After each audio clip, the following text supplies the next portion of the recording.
practice today. He had a wrap on his knee. He wasn't running at top speed in video that was posted to X today. 75 catches, just for over 1,000 yards last year, 7 touchdowns under Brian. This would be his first season playing under Brian Callahan, who coached the offense, coordinated the offense for Cincinnati last year. And this is a guy that was I think he talked more glowingly about Calvin Ridley, but clearly DeAndre Hopkins is still going to matter in this offense. And if we look at the fantasy mojo on him right now, who keeps track of all this ADP data, Darren Armani, the godfather of the Pros vs. Joes Challenge. Every time we reference ADP on this show, it's always through him at Fantasy Mojo on X, fantasymojo.com. If you're playing in the FFPC, we highly recommend that you get a subscription to Fantasy Mojo. Theo, wide receiver 42 at the 801 for Hopkins. How far would you move him down your rankings, and how far do you think he's going to tumble tonight? I mean, I would not imagine we're going to see him until maybe the end of the 10th round, early 11th. The problem is it's not just the 6-week time frame, and it's the 32-year-old age plus an injury. Mm-hmm. You never like to see that. He was a really, really strong value earlier in the summer. He's moved up in terms of ADP. Like if you're drafting on FFPC or on Underdog, you've sort of seen the D-Hops moving up where he's close enough to wide receiver 3 land. It makes me a little bit apprehensive to draft him, to be honest with you. I will still have some if he falls to a range that's appealing, but it's not going to be a guy where I'm going to want to actively add injury discounts. Like a guy like Jonathan Brooks, if he falls, I'm going to be more apt to add him as a late season hammer. But with D-Hops, I worry a little bit. And I think it's also going to have an effect on Calvin Ridley. I think you're going to see Ridley go significantly higher in this draft than you would in previous drafts. And Terp, I'll say for the way we've been drafting in some of these best ball tournaments, people holding Tyjae Spears and Tony Pollard bags, there's already the writing on the wall that these guys are going to be targeted in the passing game. I think without D-Hops, a guy who constantly commands targets in his career, potentially you get off to a faster start with some of these cheaper RB3 level Titans running backs. I couldn't agree more. I mean, the Hopkins news is a massive bummer. I love that offense. It's one of my favorite offenses. I talk about it all the time. Obviously, Will Levis. I'm a Ridley fan, but Theo is exactly correct. He's going to go up probably way more than I'm willing to draft him, probably until you get a little bit more, news from Hopkins, if it's definitely a 4 or 6 week injury, or hopefully, earlier. Hopkins was a guy that was a great value early. I mean, he was a guy that I was just clicking every time just because, you look at some of the guys that was in the range earlier. I mean, we drafted him on our last stream that we did together. I think it was the 9th round, maybe the 8th, but it's still at that point was a great value. He started moving up to where he's getting a little tricky, but it's just a big bummer all around because I've always said injuries are the worst thing in fantasy football. I'm okay drafting the wrong guy. I'm okay, making the wrong, lineup decision. But when you get these injuries, especially for us who draft a ton in the preseason, and you look at your percentages and you're looking at, 10, 15% Hopkins, it's a bummer. I know it's not a season-long injury, but it still hurts. And if this says anything, we know it's coming. Treylon Burks season, baby. It very well could happen. He's going to get drafted a lot more lately. I don't know if it's the right thing to do, but and Terp, I feel like there. I don't want to say there was a secret on Calvin Ridley, but you hear Brian Callahan talk about him and talk about how they wanted to move Ridley around like they did with Jamar Chase in Cincinnati, guy who was going now in the early 7th round as wide receiver 37. Undoubtedly, he's going to move up at this point. And I feel it's kind of bad because the people who are on Ridley are going to have to pay a higher price now to no fault of their own. They're going to have to pay a higher price. Exactly. And it's going to get to when we get to these big money drafts coming up here, the main events that we're all registered for.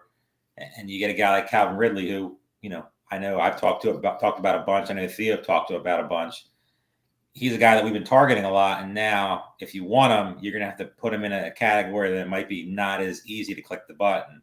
So it'll definitely be interesting to see how much he moves. It's definitely a player that I'm going to be studying a lot in these drafts over the weekend, just to see, where he's moving. If he's not moved enough, I might, hop in a bunch of these this weekend and try to get a couple more shares, because he's going to get to a point where he's going to get too expensive, and it'll be hard because some of them pros versus Joe's draft. I know it's hard to go off them, but he was going in the 7th round. He's not going in the 7th round anymore. I think top 60, Terp, when it's all said and done, that's what we're going to start seeing, like right around where you're seeing guys like T. Higgins, Tank Dell, Christian Kirk, that range. I think that's where Ridley moves into. And I think that's probably correct based on the Hopkins setback. Because, Ridley's a guy where I know like Billy Muzio, who I podcast with, like can't stand Ridley, hates him. And there's a number of people like that. But at the end of the day, the guy had 130 plus targets last year, and he signed a mega contract. And it's an offense that I think is going to pass a lot. So he's going to get there on volume. And there's reports like Will Levis singing his praises, talking about how quick he looks in camp. He's got to change the way he's throwing because Ridley looks so fast. Like it's all right there for Ridley to repeat what he did last year and get into like that mid wide receiver 2 land. And you're still, even with the steam up, you'll still probably only have to pay high end wide receiver 3 prices. So, guys, that's the story with Ridley and Hopkins here. And Ridley, by the way, if he moves up to where Theo says he thinks he's going to, we're talking late 5th round in the FFPC Best Ball Tournament. That is the same format as Pros versus Joes. Now, Pros versus Joes, you're just trying to win your own league. You're trying to beat 11 teams for a 2025 FFPC main event entry. Theo, you drafted not this past Monday, but the Monday before in the Seltzer division was the first one. You were drafting from the 6th spot in that. How did you feel about your team when it was all said and done? I liked my team. I think my team is pretty dangerous for this competition. I was able to get Kyle Pitts in the 3rd, and then I was sort of able to piecemeal the wide receiver room, the running back room together. But I got very good value on Chase Brown, and he's a guy that we're going to start seeing steaming up. Yep. So, like, I felt pretty strongly about it. And some of my upside wide receiver selections, I got a bunch of guys I like to add in a best ball setting, like Brian Thomas. I was able to get David Njoku in a nice range. And I like some of my like last couple round picks. I got sniped once or twice. Pete Overzek had a couple of nice picks in there. But overall, like, sometimes you walk out of these kind of drafts and you feel like you were run over by a freight train. And I walked out of it feeling like I'm in the mix to win this division. So we'll see. Terp, you helped out and with the broadcast with me on 5 of the 6 drafts, co-hosting them. Thank you so much. You did a great job. What did you learn from seeing these high stakes Joes take on the pros in the 5 drafts you saw? I really thought the pros dominated early, but as the contest went on, I think the Joes really picked it up. I mean, some of them early drafts, I felt it was pro dominant, especially the one that Theo did. There was a couple other guys who were, on the pro side who did really, really well in his draft. And then I looked at the Joes and I was like, they're not great. As it went on, I feel like it just improved. Some of those Joes late too. Like, I've been in the contest as a Joe and as a pro. Some of those Joes, like late on, those guys really, really know what they're doing. So there were some really sharp dudes in there who were like absolutely like the favorites going into some of these. I'll give a shout out to Ryan Lynx. I know he was in one of the last ones. Really good draft he had. Always a really good drafter, and also he lives on Long Island, so I'll give him a big shout out. The players I want to talk about tonight before we get going the draft will get underway in about 10 minutes or so here. Before we do that, Theo, MarShawn Lloyd was a player that I know you were on both in Dynasty and in redraft. He missed the start of camp in Green Bay, but he's back. And Matt Schneidman, who covers the Packers, The Athletic, said that the shiftiness and burst have been noticeable since the offseason program. And he thinks his total skill set might be enough to unseat Dillon as the primary backup to Josh Jacobs. Now, I have said from the get-go that I love Lloyd. I've drafted Lloyd in a lot of spots. I am tempered on him for year one because of Dillon. The great shape he showed up in, the fact that the Packers bring him back, the fact that there's a familiarity with LaFleur, with Adam Stenavich, the offensive coordinator, Jordan Love, the Packers offense in general. I think that Lloyd is going to factor this year, but I do think that people are underestimating Dillon and overestimating Lloyd, not from a talent perspective, but from how much they're going to be on the field. Now, that said, I think that you could still get a bargain on Lloyd. Now that he's on the field and Theo, he's showing off and showing everybody why we liked him in the first place, maybe not so much of a bargain anymore. It's just, you see this every single year.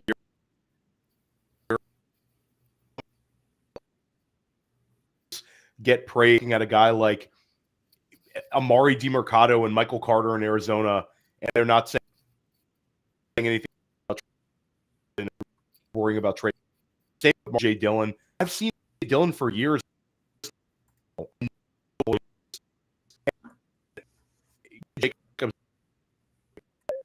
Early, but I think it comes down to it. Josh Jacobs is a guy that has absorbed a lot of volume in his career, and we have a contingent upside play in MarShawn Lloyd in a great offense. So for me, especially going lower. You look at, I'm going to look at the mojo on him right now as far as Lloyd goes. The FFPC Best Ball Tournament is the ADP I'm citing. Running back 44 at the 1207. However, within the last 3 days, he has gone as high as the early 11th round, something to be paying attention to. Running back 44 is where he is being drafted in the FFPC Best Ball Tournament. Rico Dowdle, Ty Chandler territory there. To move way up the board, to talk about another player that I think is interesting this year in Chris Olave. You have a situation where he had a really good rookie year, dealt with some injuries last year, but he's going right up there again this year, Terp. And I think you think he should be going a little bit higher, maybe. 301 wide receiver 12 is where he's going in this competition. Is that a buy? No, I mean, he's a guy that I put a tweet out the other day that he's been kind of stale in drafts right now. Nobody's talking about him. You know, obviously there's reasons why with, you know, the offensive coordinator, the coaching staff, who most of us all hate. Derek Carr isn't very good. Taysom Hill is just an annoyance when it comes to all that stuff.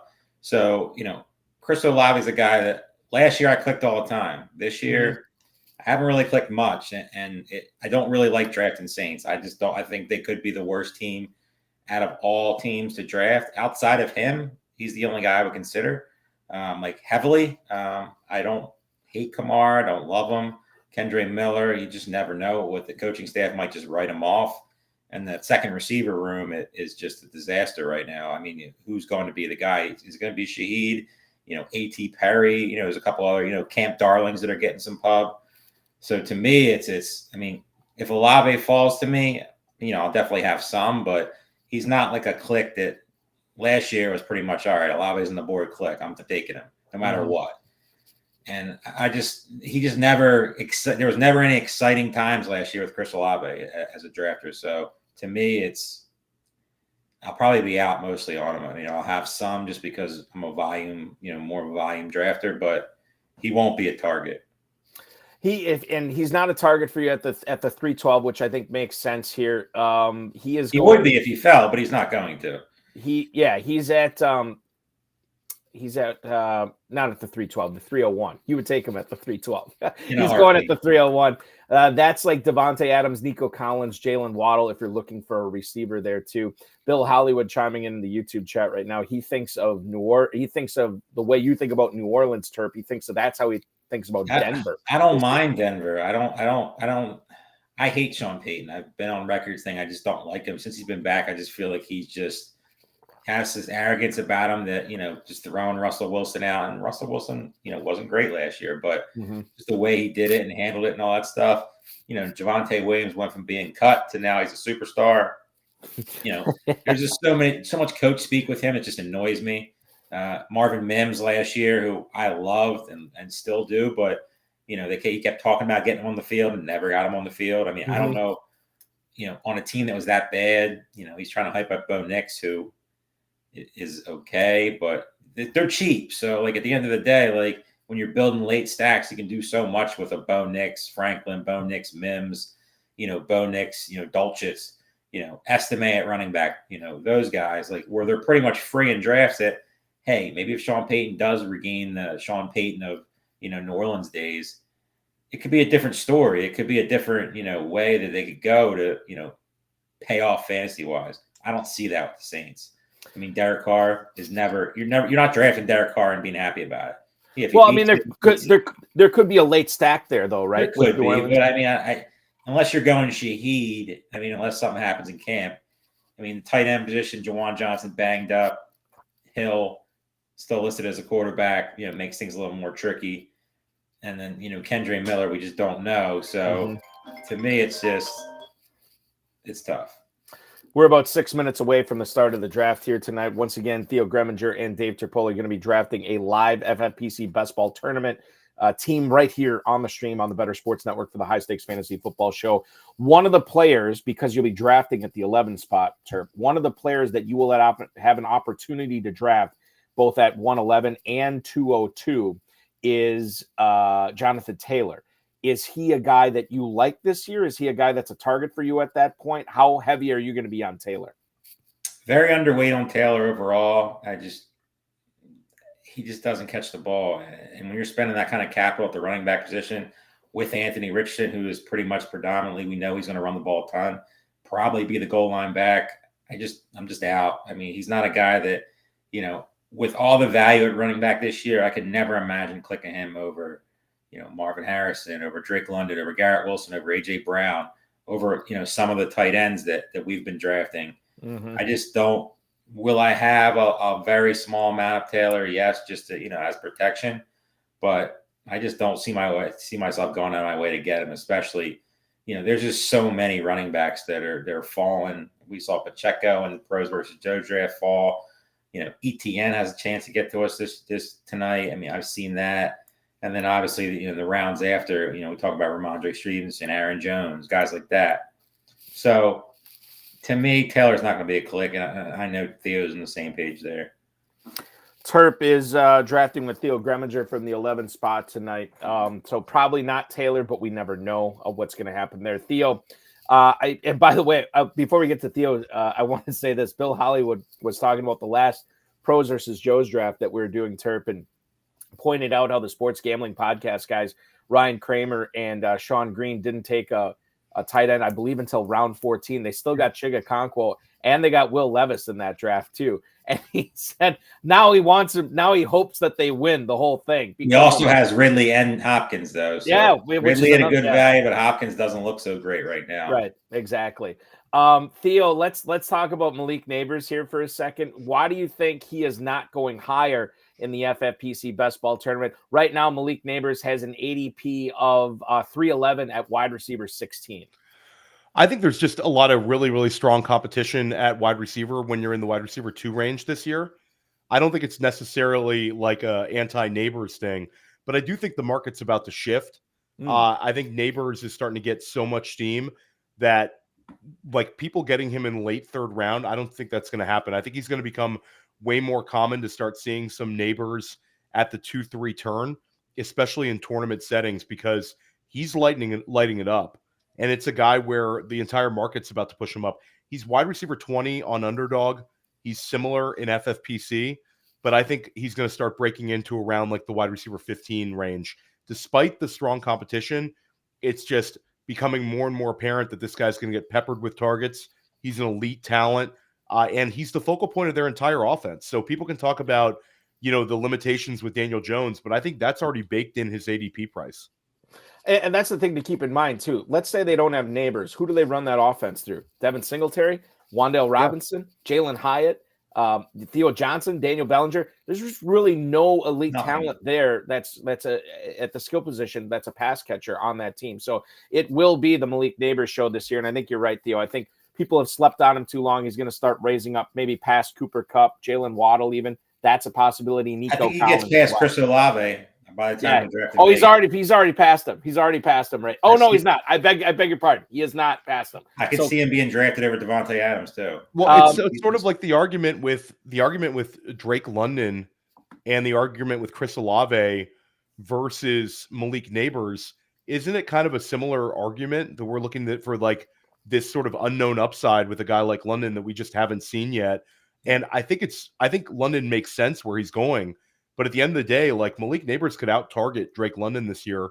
And then when it comes to Olave has the poor quarterback play in New Orleans as well. So I'm all about Malik Nabers. He's a stud. I just traded for him in a FFPC Dynasty League today. And I'm willing to overpay. If any of you are in my leagues, send me that Malik Nabers the offer right now. What did you give up for Nabers today, Theo? It was an FFPC 500 single QB, and I traded George Pickens, Kenneth Walker, Ben Sinnott, and a third, and I got Nabers and Ray Davis. So I'll pay that price all day. Wow, Sinnott. This is a guy that I thought you loved. I have bags and bags of Sinnott in FFPC Dynasty leagues, and that team had Trey McBride and Ferguson, so it was in a good spot. Sinnott for in exchange for Nabers is like trading your girlfriend in for your wife at this point with you, Theo. The way that you've talked about both. I love some Sinnott. I got him in the pros versus Joes though. Yeah, that's true. You did. You absolutely did. We're going to get underway here in about less than 60 seconds. One final question, since you don't pick until tight end 11 until pick 11. Ricky Pearsall, he's been making some plays in camp this year. Obviously, we know Aiyuk is unhappy. We know Deebo Samuel has been rumored to be traded. I don't think that's going to happen anymore, obviously, as they're in camp. How do you handle Pearsall in drafts right now, Theo? He's interesting. I think in a tournament setting, I'm probably more interested in him at this point. If I have like a Brock Purdy with one of the main San Francisco receivers, Pearsall's a guy that I might be looking to add. Mm-hmm. I think it's going to take. He's got multiple pathways though to make an impact, because this offense was pretty consolidated with the two wide receivers and Kittle. And I think the fact that they have Pearsall, if Kittle were to miss time, I wonder if a third wide receiver would factor in a little bit more. Plus, Deebo Samuel misses time, Pearsall would be a big weekly thing.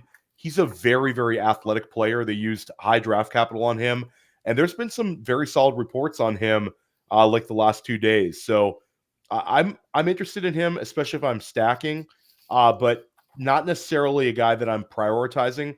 But I think there are some pathways there. Pearsall 1701 in the FFPC Best Ball Tournament right now, as he is going as wide receiver 77. We do have the draft underway. We have a bit of a surprise already at the 102 tonight, but it's going to be a few picks before we get to the guys pick at 11 tonight. So if we look at it, McCaffrey 101, no surprise here. But Terp, we see Jamar Chase go at 102 tonight. That's the Super Bowl shufflers Steve Saunders taking Jamar Chase. It's a bold strategy, Cotton. Normally we see pros versus Joes. We don't see moves like that in those formats, but tonight we see Chase at the 102, Dave. I mean, Joe Burrow looks good in camp so far. I mean, it's really hard not to like Chase if you believe in Burrow. It just makes things a little bit more tricky. I mean, Chase has that, big number one, receiver upside. So I don't hate the pick. If you're a Chase guy, take him. I mean, he's not coming back to you in the first round. You try to mix up your exposure and not get too overweight with these guys because they're all stars. Mm-hmm. Some are a little bit better than others. We like a little bit more, but I mean, I don't think it's a crazy pick. I mean, there has been really many crazy picks on these streams so far. So Sean Bosley, I forgot to point out, he pounded in on YouTube earlier that he is drafting from the 6th spot tonight. He just got Breece Hall to fall to him there as the third running back off the board. He says his entire mission is to be sniping Mr. Pinstripes, Eric Sisson, at the 7th spot tonight. And he gets a nice value in Tyreek Hill because Justin Jefferson went at the 104. Boy, Theo, I don't know. Have you seen Tyreek Hill too much at the 107? I have not. I'll stop talking. I'll let you get, because I just realized you guys are on the clock. Go ahead. Let us know what you're thinking here. Yeah, so Terp, I like where your head's at with the first guy. I'm okay with, you could pretty much talk me into any of these three. I think that the person you listed at number 3 might come around in the second round. I agree. I don't have much of one, so he's definitely a guy that I would like to add some. Okay, so let's take one. I don't like love it, but I think it makes sense here to have a little I don't love it either, but I don't know if I love. I mean, there's other guys I like, but I don't love. All 3 of the next guys could come back around to the 202, so let's take them. The pick is Puka Nacua at the 111 here tonight. ADP of 112, so you guys are spot on. But Theo, it didn't sound like you loved anybody there. No, I think it's a little bit flat, and our queue just got kind of eaten up a little bit. But that's just par for the course when you're drafting out of the 111. I mean, Puka is a guy who I think is going to be heavily targeted. I just don't think he necessarily has that wide receiver 1 overall ceiling like a couple of the wide receivers who drafted like directly ahead of him. But structurally, he makes a lot of sense in a tournament like this. He's easy to correlate if we want to go Stafford a little later. So I'm not like that disappointed. Now, Terp, we're pretty much both in agreement of who we should take here, right? I wanted to take him. I would have took him over Puka if it was like a main event or something. But yeah, I mean, so let's fire him. Let's fire him off right here. The pick at 202 here for Terp and Gremminger is Marvin Harrison. No surprise there. Theo, it's very, very difficult for me to see you in a draft and not end up with Marvin Harrison. You have a ton of him this year. I draft him all the time. He's a stud. I mean, last time Terp and I were OTC, we went over him versus Drake London. I'm on Marvin Harrison Jr. I've made a statement that I think both he and Malik Nabers both finish as wide receiver ones this year. But Marvin Harrison Jr., I think, has much higher upside than that. I think the potential touchdown in the range of outcomes for him, you're talking about a guy who I think could have double-digit touchdowns right away as a rookie. He's going to command a lot of targets, and he's just an absolute stud. They've been waiting for this. And plus, we've seen it. Kyler Murray, the last time we saw him attached to like a superstar wide receiver when they acquired DeAndre Hopkins early on in Kyler Murray's career, D-Hop's just feasted. I think Marvin Harrison Jr. is going to be a really like, it's going to become super apparent early in the season why he was being drafted this highly. So Terp and Gremminger go Nacua, Harrison to start. Terp, wide receiver start. Do you get wrapped up in the positions you take in the first couple rounds when you're drafting on the end? Not usually. I mean, unless, you start off running back, which I don't do that often. But if I did a draft the other day where I started off Robinson, Barkley, Henry, and it worked out, but it's a little bit more tricky because you're missing all that running back value that we talk about all the time. So if I'm taking two receivers or mixing in a tight end here in the first round, I really don't pay that much attention to it. And I also think this draft, based off how it started with Chase and Jefferson going to the top 4, I think this could be a wide receiver dominated draft. So we don't want to get caught trying to get too cute early with, certain guys and being behind the 8 ball at a position that in our draft so far, you would think we're taking a ton of receivers, but we've built a lot of really good teams and they haven't been receiver dominant. So this is definitely a different structure than we have done so far. And I'm excited to see where it goes. I think at the end of the day, we're going to see the teams that are drafting at the end of the first round in this FFPC setting. The most successful ones, I think, are going to be wide receiver. When you get access to guys like A.J. Brown coming down to this level. And I think that you'll start to see a lot more tight end teams at the 12 spot. I don't know if that's necessarily the way that I'm going this year. Drake London, guys, moved up to the 203 tonight. It's about a third of a round earlier than he normally goes, which, I mean, again, it's not a huge deal. Craig Williams takes him at the 203 tonight. But I guess the question here, Terp, is this going to be more of the norm for Drake London moving up? Obviously, when we get more training camp and preseason reports on London, that could shift it a little bit. But if we don't hear much or much out of the ordinary, is London going to be looking at more of a start of the second round type player? I think it should be. I think there's a little bit of a tier break after London. Some of these guys that are getting drafted after him, who I don't like as much. So I pushed London up exactly where he went over the guys that, are the McBrides, the Kelseys, the Taylors. I love Devin, A-Chain, Barkley, Kincaid, all those guys I would take London over. And in some drafts we've seen recently, London's fell all the way to Christian McCaffrey type of situation, which would be a dream in any format. So yeah, I think London's going exactly where he should be. And, this is a place where I'd be comfortable taking him. Theo, the tight ends are coming off fast and furious now. On average, according to Fantasy Mojo right now, 5 tight ends go in the second round in the FFPC Best Ball Tournament. It's weird not seeing a tight end in the first round. Is there a way to exploit the fact that so many good ones are going in the second round this year? Not really. I mean, I think it's sort of if you want exposure to one of the better bets to finish tight end 1 overall, then you've got to kind of be in this range and use that second round pick. I've had some success where Mark Andrews would fall into a place in the third round where he was a strong value. Mm-hmm. You're starting to see a little bit more of the Mark Andrewses in the second rounds. And then like Terp talked about, you're going to see Kyle Pitts and Evan Ingram potentially gone before we pick, which one of them would have been there when we're picking, like if we were doing this a couple weeks ago, but now they're all starting to rise up. People sort of know these tiers of tight ends, but I'll say there's also some very interesting tight ends to me this year in the low end tight end 1 range. And that's usually like a fish kind of comment, like a kind of a square comment to say that you really like the low end tight end 1s, because usually those guys are a bad bet to make historically. Mm-hmm. But this year they're appealing and they're all in really good situations. Guys like David Njoku, guys like Brock Bowers. I'm interested in them. Jake Ferguson. There's some interesting values at the low end tight end 1 spot. So it seems like tight ends trending up in terms of usage in the league. We saw last year all of those guys with 200 or more PPR points. That's unusual to see that many guys go over the 200 point mark. So we'll see. I think that it's sort of also the Travis Kelce effect, where FFPC drafters were so used to having to take the elite tight end like 5th overall. Now they're seeing these guys as sort of all the similar bets to finish tight end 1 overall. So I think it's just you're going to see a big 2nd and 3rd round cluster. Theo, I was just going to say, it wouldn't surprise me at all if Evan Engram makes it back to you, but boy, were you right and was I wrong. Evan Engram goes at the 303 tonight, not even close to where I thought he was going to go in this. Steve Sacklid taking Evan Engram there to go with CeeDee Lamb and Devontae Adams from the 3 spot tonight. And I think it's interesting too, because, you kind of nailed it with your talk of, tight end 10, tight end 11, tight end 12. You don't necessarily, now that we already have 6 tight ends off the board, normally people would be freaking out here in the FFPC in the early 3rd round, but I don't think you guys have to play it that way. This is still a no panic, we'll figure it out scenario with tight end at this point.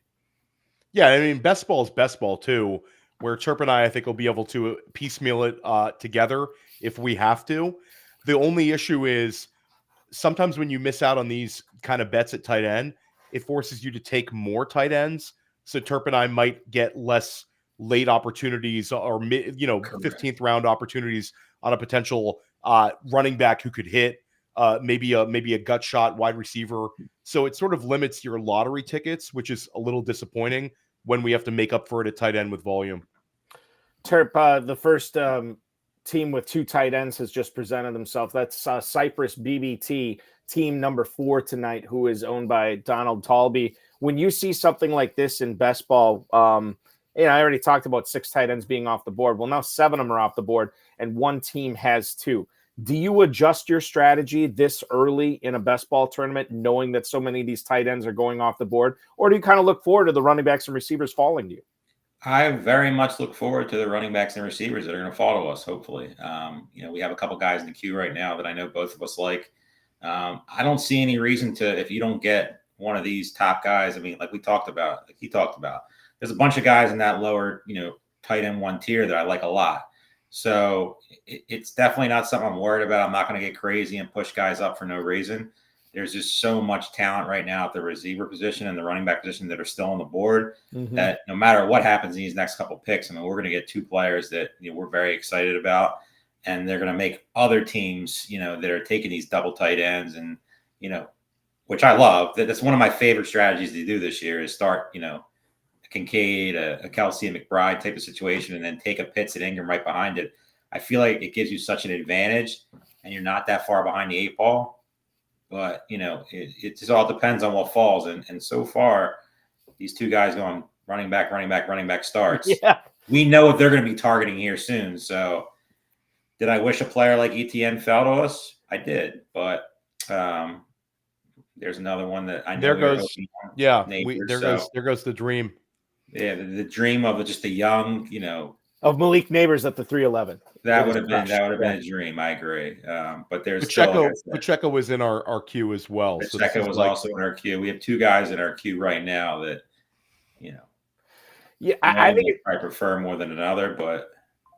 And you guys are in the hole right now. I think that 4, 5, 6 slot tonight, that is going to be interesting to watch going forward. In the first 3 rounds, those 3 teams have combined for 1 wide receiver. So there's going to be a bloodbath, a bar fight for receivers at some point in the draft. Will that start taking place in the 4th round? We'll find out here. But with Steve Sacklid, Rashad Cobb, and then Sean Bosley, Justin Jefferson, the only receiver drafted among those 3 teams. Going to be fun to watch here going forward. So you guys lost out on Nabers, lost out on Pacheco. Is there still anybody left in the queue as you're on deck now?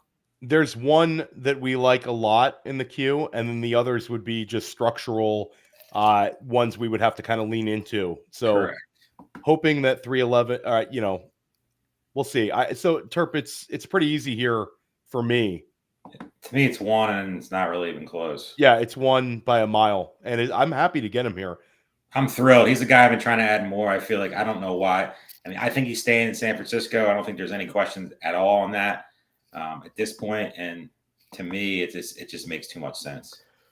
The Gremminger Terpoilli team gets Brandon Aiyuk at the 311 tonight, 17th wide receiver off the board, the 3rd straight receiver drafted by these guys, one of only 2 teams that have gone receiver in this draft. Devonta Smith is the pick at 401 as the fantasy meatballers double up on Lions and Eagles for his first 4 picks. You guys are on the clock again. Yeah, I mean, Terp, I think 1 in a nutshell, I think I probably like him more than 2, but I would kind of like leaning into the correlation here.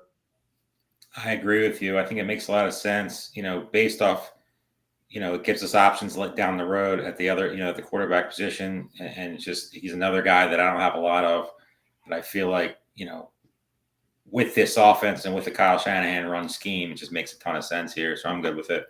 And he was really good last year. He was really good. I mean, so Deebo is going to be our pick here. So it's back-to-back Niners for the Gremminger Terpoilli team. It's a pretty hard team not to get excited about players. I mean, we all know Kyle Shanahan is going to get these guys the ball a ton. And if their defense is just a little bit worse this year and the Cardinals and Rams, get a little bit better and they're in more competitive games. I mean, you look at Aiyuk's numbers last year. I mean, he was as efficient as they come. And I know people say that's going to fall off, but what if it doesn't? What if games are more close and they're going to be throwing the ball a lot more? What if it's not a Christian McCaffrey show?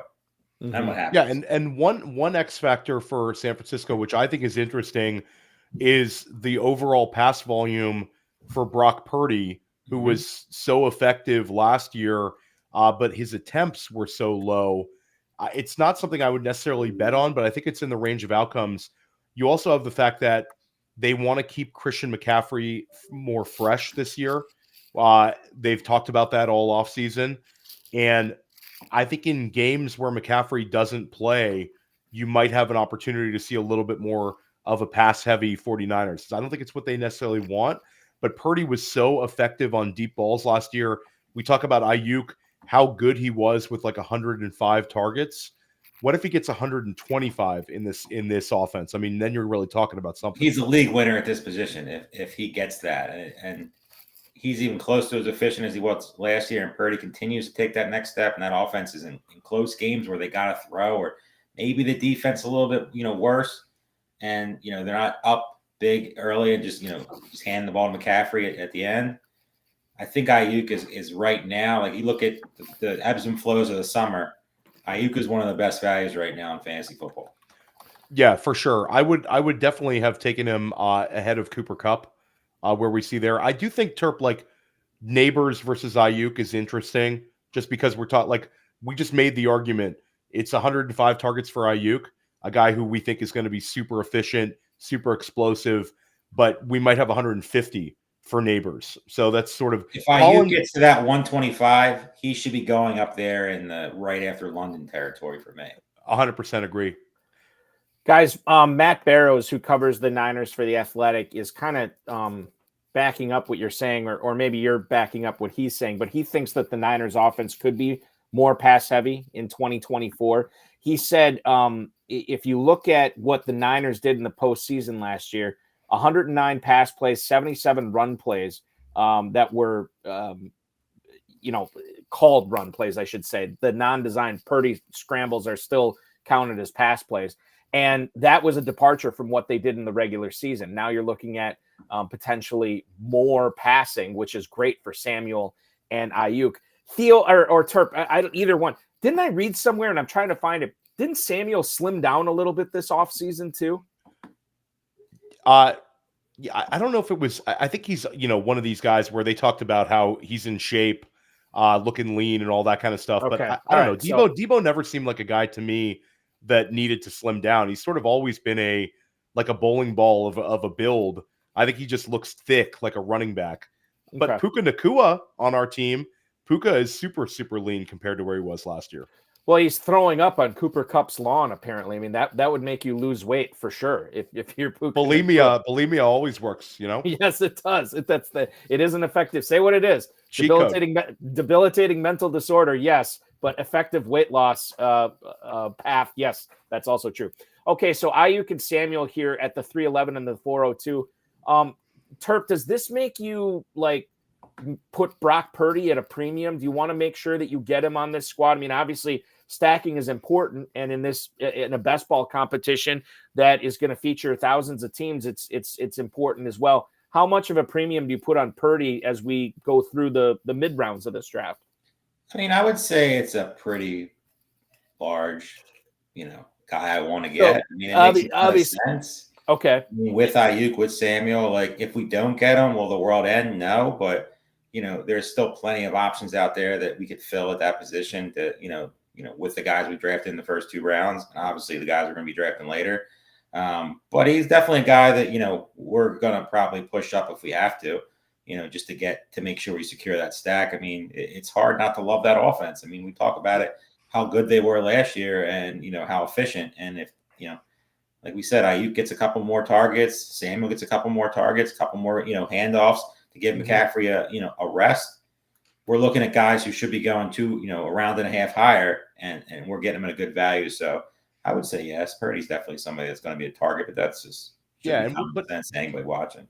But we're definitely not gonna like super reach for guys. No, we're not moving them up to round 7 or anything crazy like that. That's just silly stuff. I mean, yeah, I think when you lose your edge when you reach way above ADP, but yeah, you certainly prioritize maybe slightly ahead of ADP in order to get your stack. But there is sort of an argument that even if you don't have the quarterback, still leaning into the correlation, it's still a plus EV strategy if the offense hits big.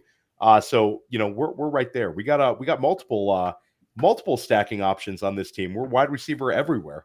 Yeah, I think that's what's so great about that start too. Now, the other thing, and I guess maybe it's not even a concern for you, Theo, because there's not much you can do about it. But if you look at Team 10 in this competition that is drafting right next to you, that's Craig Williams. He also started off with 4 straight receivers. There could be a possibility that he's going to be sniping you going forward with running backs and tight ends. You'll have the opportunity to do it back to him the round after. There's not much you can do at this point. You just got to be cognizant of it, right? Yeah, for sure. For sure. I want to point out too, Bones was pointing out in the chat that he does not like the interface. I will say that the view that we're looking at right now on the show, that's the public, like what it would look like if you posted it on X or Facebook. Yeah. If you are drafting yourself, like Theo and Terp have a different view of the draft board right now. So it's a little bit different when you're actually in the draft as opposed to just looking at the public link, which is what we're doing tonight. Okay. The team 1, Diggs and Tank Dell back-to-back. That's Connor O'Driscoll, the former champion of this competition, guys. No shot of getting, well, I shouldn't say no shot of getting CJ Stroud. Highly unlikely CJ Stroud makes it back to him at the 6-12. Terp, what's the value in grabbing both Diggs and Dell there? 2 guys on a great offense. I mean, and there is a chance that CJ Stroud makes it back. I don't think that's crazy. I mean, I wouldn't say you're going to see many owners take CJ Stroud without one of the 3 guys. I mean, it just makes too much sense in a tournament setting. If you take Stroud, if he's getting there with those guys. So, like, if you're taking Stroud, without any of them, I just feel like it puts you behind the 8 ball. Can you win like that? Of course you can win anyway. But I just feel like, if the Nico Collins team, who already drafted Josh Allen, doesn't take him, he could be looking at a great value fall to him that makes that team even better, which I think is more likely than you think. I'm also noticing Rashad Cobb's team here from the 5 spot, 3 running backs, a tight end, and now a quarterback. No receivers through the first 5 rounds. Theo, would that be how concerning would you be if you were that squad, knowing that you had to go receiver heavy, pretty quickly? It's not the way I like to build my squads, but I do think that this could be a very, very like bimodal type build with he's got the running backs where he could be like a 4 or 5 running back build or something where he could make up for it at wide receiver with volume. And he was able to get Kittle, so he's not going to be chasing tight end quite as much. So there's definitely interesting ways to build. I personally think you get boxed out of some of the elite wide receivers, and it forces you to make up for it on volume. But with Bijan, Saquon, and if Kyron Williams repeats what he did last year, then I think it's a viable start. I sort of kind of prefer what Darth Tater did, where he was able to start 3 running backs, but then get DK Metcalf and Amari Cooper, 2 guys you can bet on for, mid-level to high-level wide receiver 2 production, and he doesn't get boxed out at wide receiver quite as much. So different ways to win in this sort of a setting, though. The team 10, which is drafting right next to Gremminger and Terpoilli tonight, that is Craig Williams. He has just made his pick of Joe Mixon at the 5'10". You guys are on the clock. I'll let you talk about this on air. Terp, I like the value of number 1, and I think number 2 comes back around potentially. They would be my lean if I look down the total board. I have no interest in some of these guys who are right in this range. They would definitely be 2 guys. I like 4. I like 3 based off the structure, but I'm okay letting 3 go. I feel like, I like 3. I think that the 2 or 3 will be there if we wait. With 4 as consolation. Makes sense. I think we take 1. And there it is. 5 straight wide receivers to start here. Zay Flowers is the choice at the 5'11", the 30th receiver off the board. Love the concept that's being created here tonight, because one team started off with 5 straight receivers, and it's you guys tonight. This is great. Now, in the FFPC, the starting lineup in this competition, 1 quarterback, 2 running backs, 2 receivers, 1 tight end, but 2 flexes. So you could technically have a 4 wide receiver start, obviously optimize scoring in this, so you'll never have to make a choice on which receivers to start. It's going to take the best of the bunch. Speaking of the best of the bunch, you guys are on the clock now once again at the 6:02. I mean, Terp, I could go either way. I like 2, I like 4, I like 1. 3, my lean is toward if it to me is either 1 or 4. I kind of forgot about 4, so he popped in. So I'm okay going 4. I think 4 is a really exciting addition for this build, and we get a little bit of relief here taking him, that we're not going to have to chase it quite as much. I feel like there's a couple guys we like here, including, we could say his name because it really doesn't matter. Brock Bowers, Njoku, none of these guys are coming back to us. So we like them, but if we don't take one of them here, they're probably not coming back. Yeah, and we don't know how the steam is going to go. At the tight end run might also mess us up a little bit, because that's coming. So I like getting him a lot there. And again, even if the usage is a little bit more sporadic than we would like, I don't necessarily think that's going to be the case. But in a best ball setting, it's easier to take him here because he's too good a talent not to have some big spike weeks in the FFPC format. It also eliminates us from doing exactly what you were saying, like taking a ton of tight ends and missing out on some of these guys who, we like a lot at, both running back and receiver and even quarterback in some cases. So, yeah, no, I'm glad we went that way. We were talking, it was really Njoku, Brock Bowers. There was another player in there who's, I don't think, coming back, so we probably could talk about him, but we can talk about him. It's safe to talk about him. We're not getting him. Ramondre Stevenson was the other guy that was on the list that probably would have been my second choice overall. Just a lot of positivity. I mean, Antonio Gibson behind. I mean, we've always been hyped around him, but he's never really delivered. So Stevenson, they got paid. Seems like they're going to be more of a ball control, run the ball type of team. So he was going to be our consideration if it wasn't for Bowers and Njoku. It's going to be easier to recover. It just comes down to the positional strength, where there's a little more scarcity at the tight end spot. Terp and I have done this a number of times where we've attacked running back in like the, somewhere in the next few rounds and like the way that our builds turn out. Great. Okay, let's here's what we're gonna do here. Since you guys are not up for a little bit, let's take a quick break. And you guys can kind of reset Ramondre Stevenson just going off the board. But when we come back, not only will we have your 7th and 8th round picks, I want to talk with you guys a little bit about this 5 wide receiver start, and then we'll talk a little bit about Brock Bowers as well. I think there's something interesting there that we could analyze as far as how he fits in on this team. You are watching live coverage of the FFPC Best Ball Tournament, a contest that will pay out a $300,000 grand prize. Theo Gremminger from Player Profiler, and of course the 11-time FFPC League champion Dave Terpoilli drafting from the 11 spot tonight. We'll have much more coverage right after this. You're watching the Better Sports Network. Sort of the ugly offense that no one wants to touch this time of year has actually produced some big-time ADP winners. Not saying that that's going to be Denver this year, but like we had Seattle a couple years back with Geno.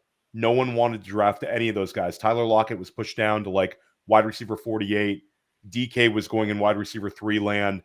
Ken Walker was way pushed down. Geno was a quarterback 3.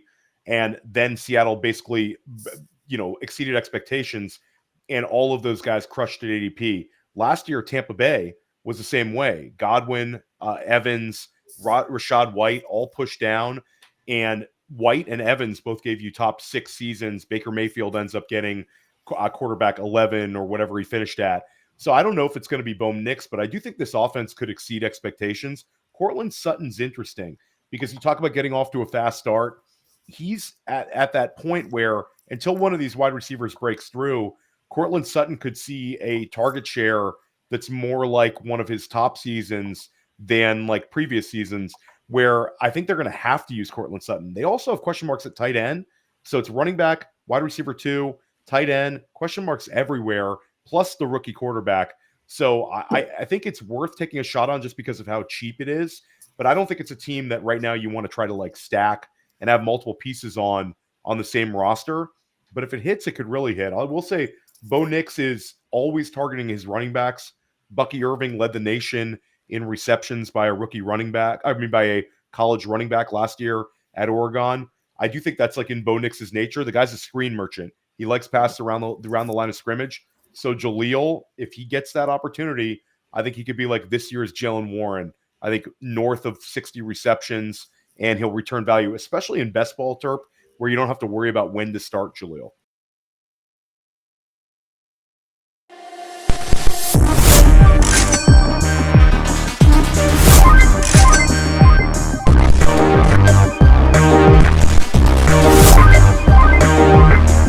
The second hour of the coverage of the FFPC high stakes best ball tournament is going live now. I'm sorry. I'm trying to do too many things at once here as we're wrapping up the 6th round. Theo Gremminger and Dave Terpoilli teaming up for team number 11 tonight. They have a 5 wide receiver start and a tight end after that in Brock Bowers. If you are looking for to join this team or join this contest, go to myffpc.com, myffpc.com, a $300,000 grand prize at stake, just $125 to enter. Don't forget, we have the $35 Superflex Best Ball Tournament going on there as well, a $100,000 grand prize, plus much more. myffpc.com is where to go. The 11-time FFPC League champion Dave Terpoilli and Player Profiler Director of Content Theo Gremminger going with an interesting start tonight, Theo. You don't see a lot of 5 wide receiver starts. You do see some, but can you talk a little bit about the pros and cons of the team that the start that you have formulated here tonight from a roster construction point of view? Well, I think that the pros from a roster construction point of view are if we're able to recover at running back especially and strengthen up our tight end core, then I think when we get down to the money weeks of a tournament like this, we have guys who could put up explosive numbers and really help us through in weeks where you need to put up big explosive numbers to feel comfortable when you're going up against top-notch competition towards the end. So I really like what we did with in the second, third, and then the Deebo and Zay Flowers picks sort of came together. And then the Brock Bowers one was one where it made a ton of sense for us to take him there. And structurally, it really helped us out a lot. But I think obviously you have potential downside in a build like this, but you're not playing to finish 4th in the league in this sort of a setting. You're playing to advance to the money weeks. And I think we've done that with the sort of explosiveness with the players that we have and the sort of high ceilings of a number of these guys. And the Zay Flowers one's interesting. I've talked about him before. I'm very bullish on him. I think he takes a big step forward this year in Baltimore in year 2 of the Todd Monken offense. I took him in the hard way draft, and I took him again here tonight. He's a guy that I'm very high on, and I don't think the market's quite as high as on him as they need to be. Everybody hates him this year. He's he's another guy that just no one's talking about.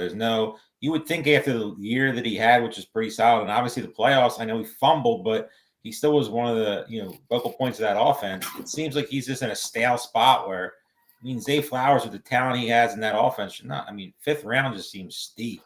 I think the other thing to keep in mind too here, there's been this campaign for Rashad Bateman from John Harbaugh this offseason.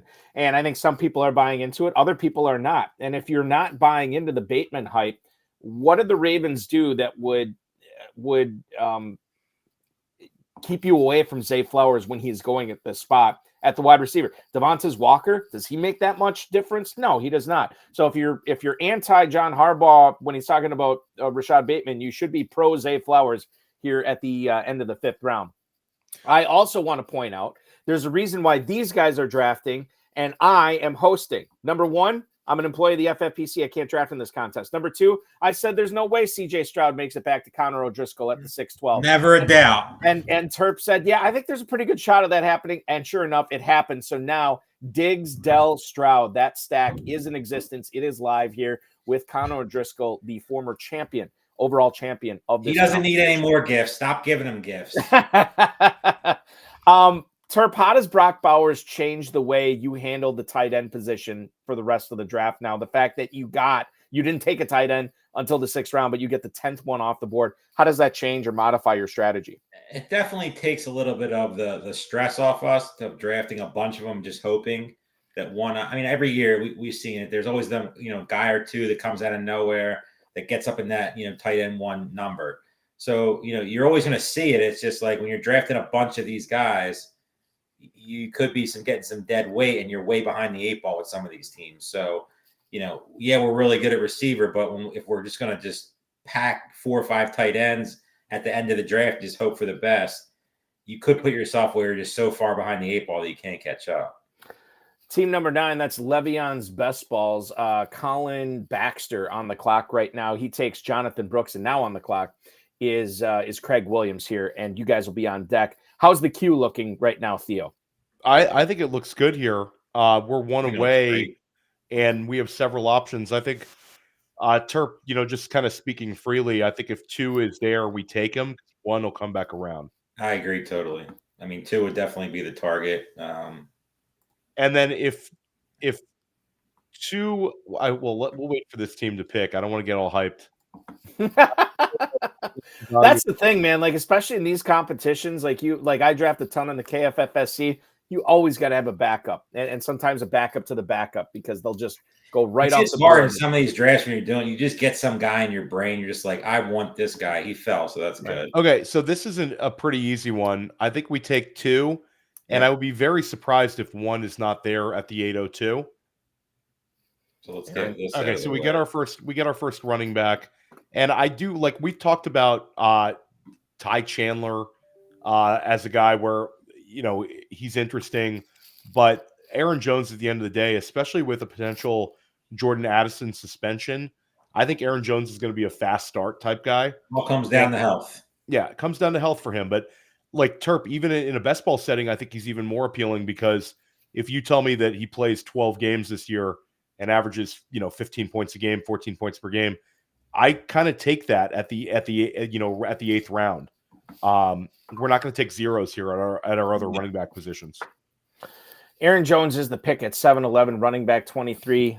This is another pick, guys. You're getting a lot of praise on YouTube here with the Zay Flowers pick, getting him almost a full round after ADP. Kind of the same thing with Aaron Jones, normally going at the 701 over the last 3 days in this competition. You guys get him at the 711 as your number 1 running back. And the spike weeks will be there. He may not play the whole season. You may not need him to. You are now up again at the 802. Is the player that you were hoping for there? Yes, and I think it would have been interesting if Muth was there. Yeah, that would have been a talk. I might have thought about just pushing. He was the guy that I was considering, but I didn't feel like we could push Aaron Jones. take him. So he would definitely been a guy in consideration, but I think this is pretty easy. Yeah, this is a no-brainer. We'll take Kyler Murray, and we'll correlate with Marvin Harrison Jr. And we've talked about how there's other interesting Arizona Cardinals sort of in the back half of the draft. So we're getting some exposure to an offense that we like, and we're getting correlation with wide receiver we're both super, super bullish on. So Kyler Murray is the pick at the 802. He's the 8th quarterback off the board. He stacks up with Marvin Harrison, Gremminger, and Terpoilli's pick at the 202 as wide receiver 9. So you have that Cardinal stack, and there's, I think, Theo, you mentioned this earlier, there's still potential to do some other stuff here with some of these other receivers you had drafted early with pairing them up with their quarterbacks. Let's talk about Aaron Jones here briefly. And I kind of danced around it. I don't – the thing with Aaron Jones this year is sort of my take on him, that after he got hurt against the Niners in the playoffs. This guy had 3 serious, significant soft tissue injuries last year. He's not getting any younger. However, this could be the year where he is utilized more as a capital letter RB1 than he ever was in Green Bay. He's going to be counted on to make a lot of plays, at least until J.J. McCarthy takes over. And even when McCarthy takes over, he still could be counted on to make a lot of plays. I think that he misses time again this year, Theo, which is why I would hesitate not drafting him in redraft. But the value on him here, the fact that this is best ball, slam dunk pick at the 7-11. Yeah, and even in redraft, like when you get him in a range that's appealing, I'm fine with it. He's 29 years old. You got to know what you're getting into. But you do make an interesting point that Matt LaFleur is a guy who loves using 2 running backs. It's constantly in his MO. Whereas Minnesota, no Hawkinson to start the year, no Addison potentially to start the year, Aaron Jones, Justin Jefferson, they're going to be pretty consolidated in their touches. So even if Ty Chandler is getting work, this becomes an interesting pick for us in this range. The other stuff that's getting some comments in the YouTube chat was Kenneth Walker at the 703 tonight as a value. Now, normally he's going at the 604 in the FFPC Best Ball Tournament again over the last 3 days. So you look at taking one for the team. That's Steve Sacklid's team there. Waiting on running back, taking Rachaad White in the 5th and getting Kenneth Walker in the 7th. Terp, he's got to be thrilled as far as how his build is going. He's got to be thrilled to get Walker there that late. 100%. It's a great value. I mean, he's definitely a guy we talk about. I've been talking about it a lot this week, just stale guys who really aren't getting much excitement. Today was the first time I really read anything like crazy positive about Kenneth Walker. So I expect him to should move up a little bit. I mean, it seems like, he's the guy right now, but we don't know. It's a whole new offensive coordinator. And if you can get a player like this, when you're building a team like with Lamb, Adams, Moore, Terry, and Ingram, he's a perfect running back too. I have no issues with the Walker pick, and it seems like, great value. And now he follows up with Prescott with Lamb. That's a very well drafted team so far. Yeah, I like that. I mean, you can tell he's drafted a lot of teams. He knows what he's doing here tonight. Rich points out, can we assume that people are aware of current injuries? I don't want to say anything that might influence this. Rashad Cobb takes DeAndre Hopkins as wide receiver 45 at the 808 tonight. He's not this wasn't the fall that we predicted. However, maybe it's just still so fresh, Theo, we might not see him plummet until maybe the weekend drafts. Yeah, it's he didn't fall like we thought. And Rashad Cobb could be very, very bullish on him still. And say also, I looked when he registered for this, and he was one of the first people. I think he has 48 of these so far, so he's probably just trying to mix exposure up, whether he knows or not. I don't think it's the worst spot for Hopkins. Yeah, again, it's still and we could also be wrong, where I think this is going to be something that could slow him down. Maybe it is 4 weeks. Maybe he's right there for week 1, and this is a nothing burger. So yeah. The Hall of Fame game is actually underway. Interesting to see the first new rules kickoff of the season. I don't know how I like it so far, but we'll see. And I don't know if we're going to see much fantasy action tonight with the Bears benching their starters. We'll see what the Texans do too tonight as they start with the ball first tonight. We have live best ball tournament coverage here going on. Connor O'Driscoll has now paired up his first tight end, Mark Andrews, with his second tight end in Dallas Goedert. We're looking at 3 different teams that have 2 tight ends on their squad through 8 rounds. Team 4 also with 2 tight ends, Kincaid and Pitts. That's Donald Talby. And then the guy drafting next to you, Fantasy Meatballers, that's Michael Kinzel. He goes with Laporta and Freiermuth here. And Theo, I think you said you were considering, you would have considered Freiermuth instead of Kyler Murray at the 802? Yeah, I think Muth is a really, really strong value here. And structurally, he would make a lot of sense to kind of lean into tight end too. If he was there, we would have had a conversation. I still think we probably would have ended up going Kyler Murray, but it wouldn't have been like an obvious click. It would have been something where we would have had to go have a little bit of a back and forth. I think there's a big drop off after Freiermuth. Yeah. And Muth is like a guy we're also probably betting to be the number 2 target in Pittsburgh at this point. So yeah, like Terp said, if we would have taken Muth, it would have been a little less pressure for maybe tight end volume, where we still are going to probably have to take at least 2 more tight ends with this build. Theo, Terp too, actually, you can chime in on this. Sean Bosley is drafting at the 6th spot tonight, Darth Tater. I think you commented that you liked how he was handling starting off with 3 running backs, how he handled his team after that. And he says he loves his team so far, 3 running back ones, 3 wide receiver ones, Hall, Achane, Etienne, followed by Metcalf, Cooper, Ridley. And then he gets a Packers stack in here as well. Sean Bosley's team, I should say, as we look at it through 8 rounds, Theo, looking pretty tight. Yeah, it's a nice looking team. And structurally, it sort of fell into his lap with a couple of those values. We see Ridley moving up, but not crazy amount. But Ridley does go before Terry McLaurin. So we're starting to see him steam up a little bit. Mm-hmm. And then, the Christian Watson, Jordan Love correlation, that's strong. Getting Jordan Love there in the middle of the 8th round, I think that's a nice price for him. And there's the thing about the Packers is there'll be further opportunities to add a little bit more correlation with, guys down the line. So I like what Darth Tater did.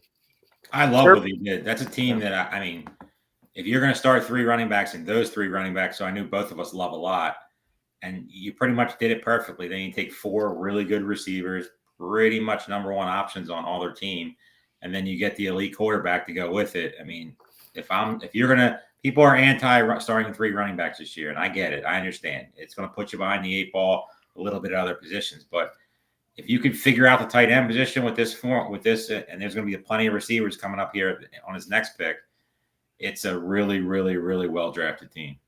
I like, and you can comment on this too, Terp. I like the pick of Jaylen Warren at 803 tonight to the team that's drafting right next to you, Craig Williams. Yep. He ends up getting Jaylen Warren as a second running back. And when you look at all those receivers on that team, and obviously Njoku is going to have to make some plays, and we'll see what he does at tight end. But to have Jaylen Warren as your second running back on that build, I'd be really, really excited about that start. Are you as bullish on Jaylen Warren this year as I am and so many others? I'm definitely Jaylen Warren over Najee Harris. I mean, I just think he's a much better player. I mean, but it comes down to the same thing that we always talk about, the coach that we hate more than anything, and Arthur Smith.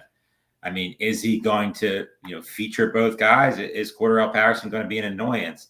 Is Justin Fields going to be the quarterback? And Justin Fields being the quarterback might be good for the outside, the Pickens and Freiermuth. But I don't think it's good at all for the running backs, because Justin Fields uses his legs.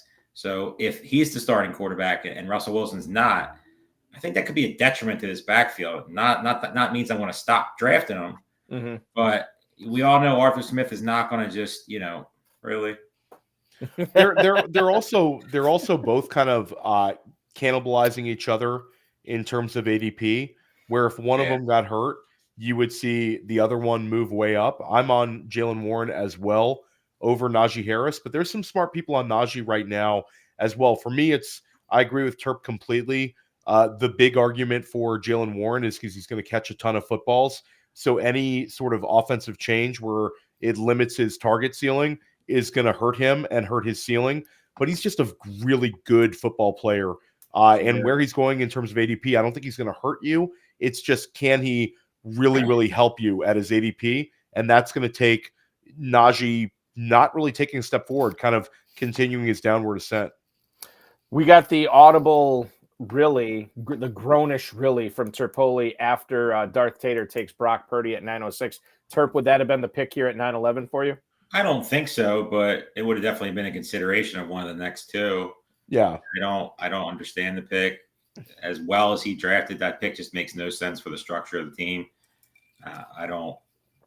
Is it annoying on our front? Yeah, of course it's annoying. Is it like ending? No, but sometimes I see drafters like on these live streams, and I just don't understand. Like, it just makes no sense for a very, very, very well drafted team to take Purdy there. Yeah, Rich, I don't. Just go ahead, Theo. I don't see the big plus for him to take Purdy there.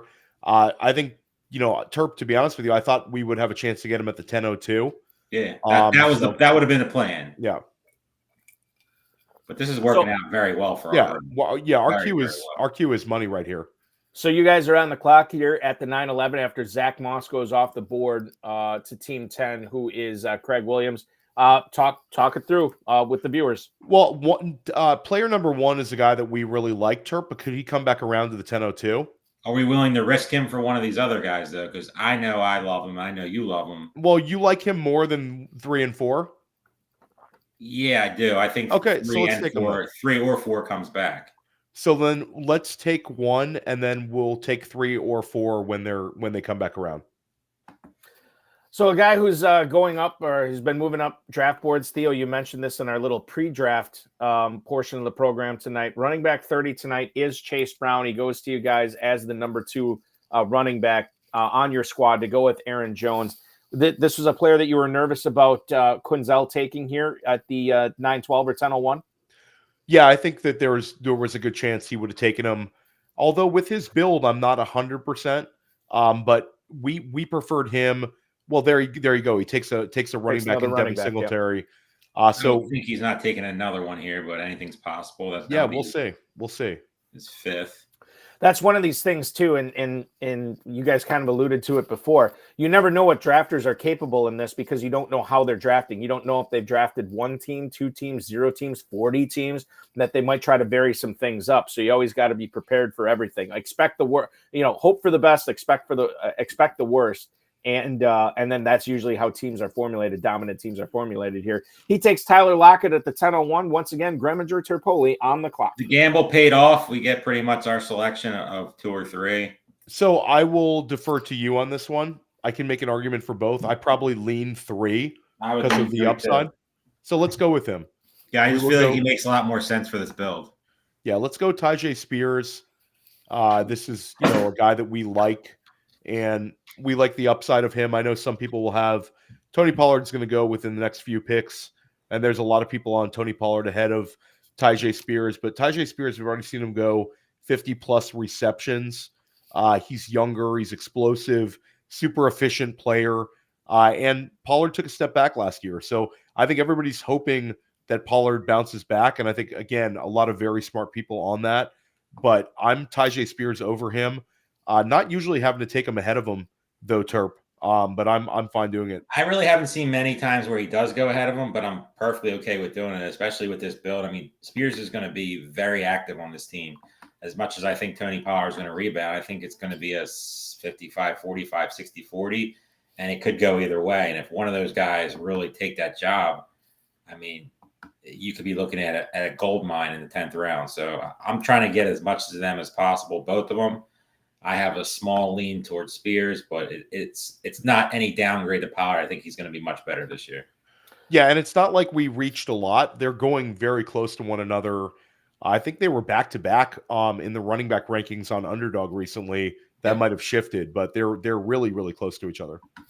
Breaking news tonight as the Texans have marched down the field thanks to Davis Mills' arm. 13 plays, 74 yards, just over 6 minutes. The answer to the trivia question, who scored the first touchdown of the 2024 NFL season? Tegan Kitoriano. I don't know who he is either. But he just scored a touchdown. 7-0 Texans. Good for him. As we move forward here tonight. Let's talk about that Bengals backfield here briefly, guys. Theo, you mentioned how Chase Brown was moving up in the world. And now he goes 1 pick after Zach Moss. Let's look into the Gremminger crystal ball. What is that Bengals backfield ADP going to look like as we get to Planet Hollywood in Las Vegas in about a month? I think Chase Brown's going to continue moving up because he's exactly the kind of running back that people want to bet on. He's young, he's explosive, he has receiving ability, and he has unknown upside. And this is if people become a little bit more excited about Joe Burrow and how he's looking at camp, I think they're going to embrace the pass catching running back there. You've already had the coaches there kind of singing his praises. There's some very sharp people out there in the high stakes streets. Yes, there is. That are big on him without kind of revealing those guys. But there's a couple of people that are better drafters than me, and those guys are on Chase Brown as well. So you're seeing some really sharp money moving that way. And yeah, it's Chase Brown's season. How could you not get excited about Chase Brown? Joe Burrow, the last time we saw him fully healthy, he targeted Samaje Perine and Joe Mixon like 125 times combined. That's not Zach Moss. Not at all. What do we make of the Nick Chubb pick at the 10:06 tonight to Eric Sisson? This is another polarizing guy. I know there's some people out there that think he's a beast. He's a freak. He's going to find a way to pass this knee injury, and he's going to be healthy sooner rather than later. And then there's another section of people, Terp, that say that this guy is getting up there in age. It was a devastating injury. I don't want to have Nick Chubb as part of my fantasy portfolio for 2024. Which way, or I should say, which end of the spectrum are you closer on? If there's anybody that can come back from this, it's Nick Chubb. He is a freak. We all know. We all see the videos. We see him on the field. He is as put together, physically as you're going to find. But he's not a guy that I'll own much of this year, if any. I mean, that injury was just it was tough to watch, for such a player that, we always don't get excited about in fantasy football, but in real life football, I mean, there's not many guys healthy you love running the ball more than Nick Chubb. So, I mean, Jerome Ford, we saw a Foreman injury today. It was a little serious. It looks like he's okay. Thankfully, getting carted to the hospital is never a good thing. But Jerome Ford is a guy that I'm surprised isn't moving up a little bit more in drafts. I feel like that's a great pick for Team 2 in the 10th round because right now there's this massive uncertainty. And, with Nick Chubb, he's not going to be ready for the start of the season. And if he is, I mean, he's special. But even if he is, I can't see him being, the Nick Chubb of old. I could be wrong there. It could be an LI take, but Nick Chubb will be a guy that might be like a 1%er for me. Theo, the start that you guys had tonight with 5 receivers right away, you're pounding the running backs in the mid rounds here. How likely, if this was like an FFPC main event or a Fantasy Pros Championship or any kind of managed league, how likely would you have been to have had a similar start of 5 wide receivers to kick things off? I don't see myself doing a 5 wide receiver start in FFPC. I've done a 4 wide receiver start in high stakes drafts. I think that Dan Williamson and Andrew Schellenberg and I started 4 straight wide receivers once in a varsity, and that team ended up still finishing like second in a really, really tough room of drafters. So it can work. I just think you feel a little less pressure to have the incredible volume of wide receivers in like a managed FFPC league versus some other formats. You've seen it. Some people will do it if you want to really lean into a zero wide receiver build. But for me, I think 4 wide receivers in a row would probably be where my limits would go when we're talking about like a main event. And that's still sort of rare. I'll find myself leaning into probably 1 running back more often than not in some of those builds, just based on the value of some of these guys we're seeing at the early 2nd round and 3rd round. Rich on YouTube had said, bulky as a Green Bay guy, what's your read on Jacobs' groin? Worrisome at his age and use. I will say that, yes, on the surface, I would be concerned based on, not necessarily his age, because I don't think he's an older running back, but the fact that he has been utilized so much in Las Vegas. The thing that I always come back to, especially at these early preseason injuries, Green Bay has one of the most conservative medical staffs in the NFL. And I think that this is simply a case of that today, that they just want to ease them off, not give them, they've been already giving Veterans Day off to several players so far this year. I think this could be another case of, he's dealing with a groin. I don't think it's serious. He could be back to practice, maybe not tomorrow, but by the weekend. So I'm not really concerned. Terp, I don't know how you feel about Jacobs, but where did he go tonight in tonight's draft? 507. Yeah, I would have no problem taking him there. I'm not bumping him down based on this. I'm with Theo. I'm a big MarShawn Lloyd guy. I don't have much Jacobs. That doesn't mean that I won't add a little bit of Jacobs at the value, especially a value like the 5.7. That makes a little bit of sense. When he was up there in the fourth round, it just never really caught my eye with some of the players that are around him. So he's not a target for me, but he's definitely not a guy that I'll ignore in that offense. I mean, he's getting a lot of positive press. It seems like, the coaching staff loves him. I don't worry about A.J. Dillon at all.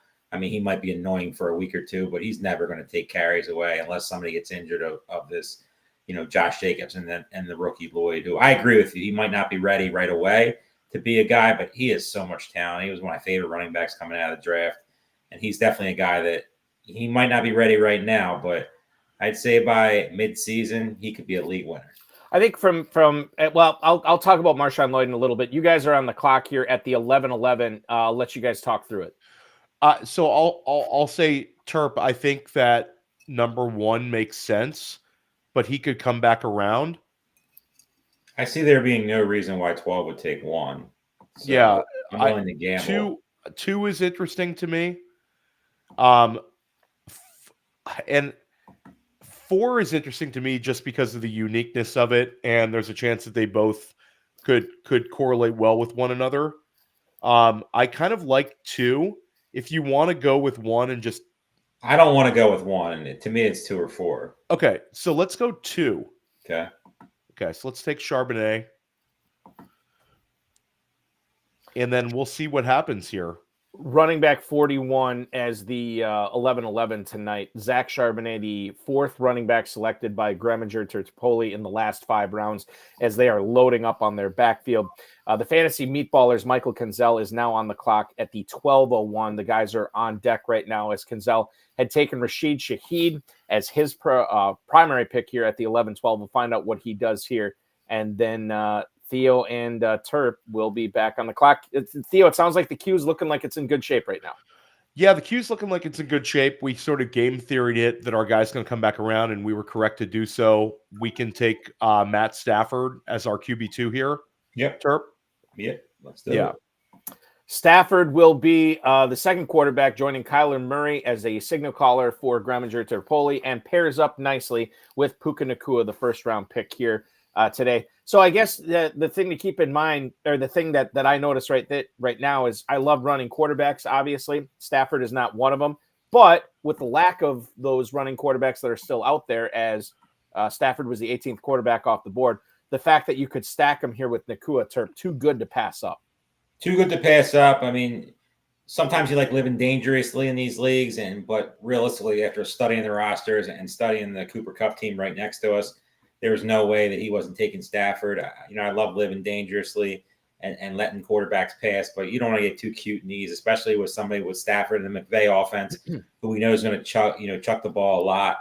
And the one good thing is, with this team, we have some, tricky options later that, might be sneaky that would even make Stafford and Nacua even better stack-wise. Yeah, and I'll say Stafford is interesting because he played very well to end last season. Sure did. And I think he's a little bit underrated here. And I don't know if it's necessarily the strategy we'll take, but he's good enough. If you believe in him being this big ADP win, then you could potentially do a 2 QB build here, Terp, which is always a possibility with us. So we've done it a lot, and in all seriousness, it's obviously risky after what you saw last year with the injuries. But I mean, if these guys pan out, and we, obviously invested our top 2 picks on their pass catchers, it's hard not to really think about that because, we're going to draft it, and we might draft a 3rd quarterback, but this build really looks like a 2 QB build, and one that I really, really like that's really taking shape, because I really think the Bowers pick is really what turned everything around. We were talking about, we talked about Njoku, we talked about, Ridley and Stevenson, but I really feel like that Bowers pick has really changed the trajectory. And literally we have, 4 running backs that I'm confident in. Quarterbacks are set. So we pretty much are open to any position right now instead of chasing. Yeah, and all of our running backs have pass catching ability. Correct. So that I always like that in a best ball setting to help you through sometimes the ugly weeks where you're just going to need those floors. All of those guys should have some of that this year. I want to get just real quick. I want to get back to the MarShawn Lloyd aspect. I'm with you. Okay, I don't want to make it seem like I'm not a MarShawn Lloyd guy. I think he's going to be a really good running back, and I think he could be the Packers' #1 running back next year. I will say that I do think, number one, I don't think Dillon's a fantasy factor. However, I do think he might keep Lloyd off the field more than he should, maybe for the first couple months of the season. After that, I look at those 3 running backs. Who most replicates the athleticism, the explosion, the pass catching ability that Aaron Jones had on that team last year? I think it's Lloyd. I don't think it's Jacobs. I know it's not A.J. Dillon. And at that point, if you're looking for that injection of offense, you're going to have to get Lloyd on the field. Now, he's got to show that he can protect, but the pass catching ability is there. He could have been the #1 running back talent-wise in the draft this year. I certainly wouldn't disagree with anybody who said that too. So I'm a fan of Lloyd too, and I just worry. Well, I don't worry, but I do think anybody that drafts him should be prepared for maybe a quiet September and maybe even a good portion of October as well going forward. Okay, we have moved on into the 13th round here. I did want to. Did we talk about that Charbonnet pick? I don't think we did. He's a pass-catching running back, certainly exciting to see. But when you have a guy like Zach Charbonnet fall to you at running back 41, Theo, it looks like he falls right into what you're trying to do here. Yeah, and we talked about, like, he had more receptions than Walker last year. He had higher yards per carry. And with this coaching staff, you never know when you have a new coaching staff coming in if there's going to be more opportunities for Charbonnet to be used as a receiver. I know there's some positive buzz with Ken Walker, and he's obviously a talented player. But Charbonnet is a guy where I think I'm slightly higher on him than some, just because he has that combination of size and pass catching ability that we saw with a guy like Mondre Stevenson years ago. So when those guys get an opportunity for the backfield all to themselves, then he would be really an appealing player, because I do think he'd catch a number of passes. You got Ryan Grubb coming over from University of Washington, and they were very, very pass happy. Statistically, they were like 35 plus points per game, very high up in terms of passing yardage. So I do think Charbonnet, at the worst case scenario, is a really nice contingent upside pick for us in this range. Yep. Best case scenario, he's got a weekly role that we can kind of say, okay, we're going to get something out of him. And #4 running back too. I mean, that's the other thing when you have guys like Jones, Brown, and Spears. The other thing we didn't really talk about, and I don't think it's you could say it about Charbonnet, but Jones, Brown, Spears, non-zero chance that all 3 of those guys start off as the #1 running back for their teams in week 1. Yeah, I mean, it's definitely a risk, but I know we're both very high on Brown, and Spears is definitely a guy that he's not going away. He's going to have plenty of he's going to bring a lot of speed to that offense, and obviously the pass catching ability. I think we're going to be on the clock here in a minute. You're on deck right now. I love a good 0 RB, build. They always look a little funky to start, but when they come together as well as I think this has, it gives you. That's kind of a bummer. Okay, so we would have liked that one, Terp. Now I think we're a little bit more open. Mm-hmm. I like #8 probably more than you for this build. Thing with I like 8 too. I think I don't. Then we don't need to take him. Which way is your lean here? #2 makes some sense. #2 probably makes the most sense to me. Okay, so let's take 2. At least we can breathe a sigh of relief. And then 1402, I think we'll get a guy we like, because there's plenty of them in this queue. Yeah, I feel like a bunch of these guys all make a lot of sense. I mean, tight end is definitely something we got to add to. I think Jonnu Smith is very, very underrated in drafts right now. I don't know why he's not getting steamed up a little bit more. Odell Beckham injury, he's not practicing much. I feel like with Waddle and Tyreek Hill just taking all of it, he's just going to get is he going to be a superstar? No, but he's going to be a very serviceable tight end 2 for teams, and has potential tight end 1 upside on certain builds. You're wrong. Yeah, we had Jacoby Myers in our queue, thinking he maybe would come back around. My only fear with him is the passing offense with Bowers. I mean, are they going to get there? Is AOC or Minshew going to I guess at this, I don't know, maybe it was a mistake, but it's not something we can't recover from. There's plenty of other receivers that are going to be on this board soon, and obviously with the top of our build, it makes it less, hurtful. I'm very happy with 1 or 2, but I could be talked into 3 here. Any one of those 3 I'd be thrilled with. So then we're talking structure. Let's see which way the team in front of us goes. Jonnu Smith, by the way, was the pick for the guys at 13-11 tonight. The 22nd tight end off the board. Jonnu Smith goes to Theo Gremminger and Dave Terpoilli. They were hoping for Jacoby Myers here to come back to him. That did not happen, as Michael Kenzel ends up drafting Jacoby Myers. Derek Carr is the next pick. Go ahead, guys. You're on the clock. I mean, it comes down to structure. To me, here. It's 2 or 3. I think it's probably 2. I like 3 a ton. If you want to go 3, we could go there as well. But the range of outcomes for 2, if the player ahead of him misses some time, is really strong. 2 it is. You're right. Yeah, and for me, we love 3, and I know we could talk about it because he's not coming back to us, but I'm going to put one guy. I'm going to put one guy just so we don't forget about him for this build, like a really, really late pick that makes a ton of sense for what we've done. And it's sort of a way I've been playing, one of our picks, and I think it makes sense when you see him in the queue. He has not arrived yet. The pick at 14:02 was the 51st running back off the board. It's Tyler Allgeier to Theo Gremminger and Dave Terpoilli. I very much like that pick. So before we get to Allgeier, let's talk about the Jonnu Smith pick real quick. He is your second tight end, goes with Brock Bowers. Theo, we saw what he was able to do last year in Atlanta, and now he goes to Miami, where speed is king, and everybody loves those pass catchers in Miami. Jonnu Smith, kind of a value at tight end 22.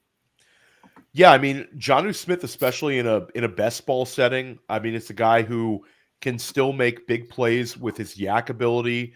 He's going to get schemed in this offense. He's going to have some spike weeks in this offense. The whole notion that Mike McDaniel just does not use tight ends because of a 2-year sample size when he had nothing at tight end, and obviously there was no love for Mike Gesicki when he first got there. I think people have sort of said that this is not something you can count on.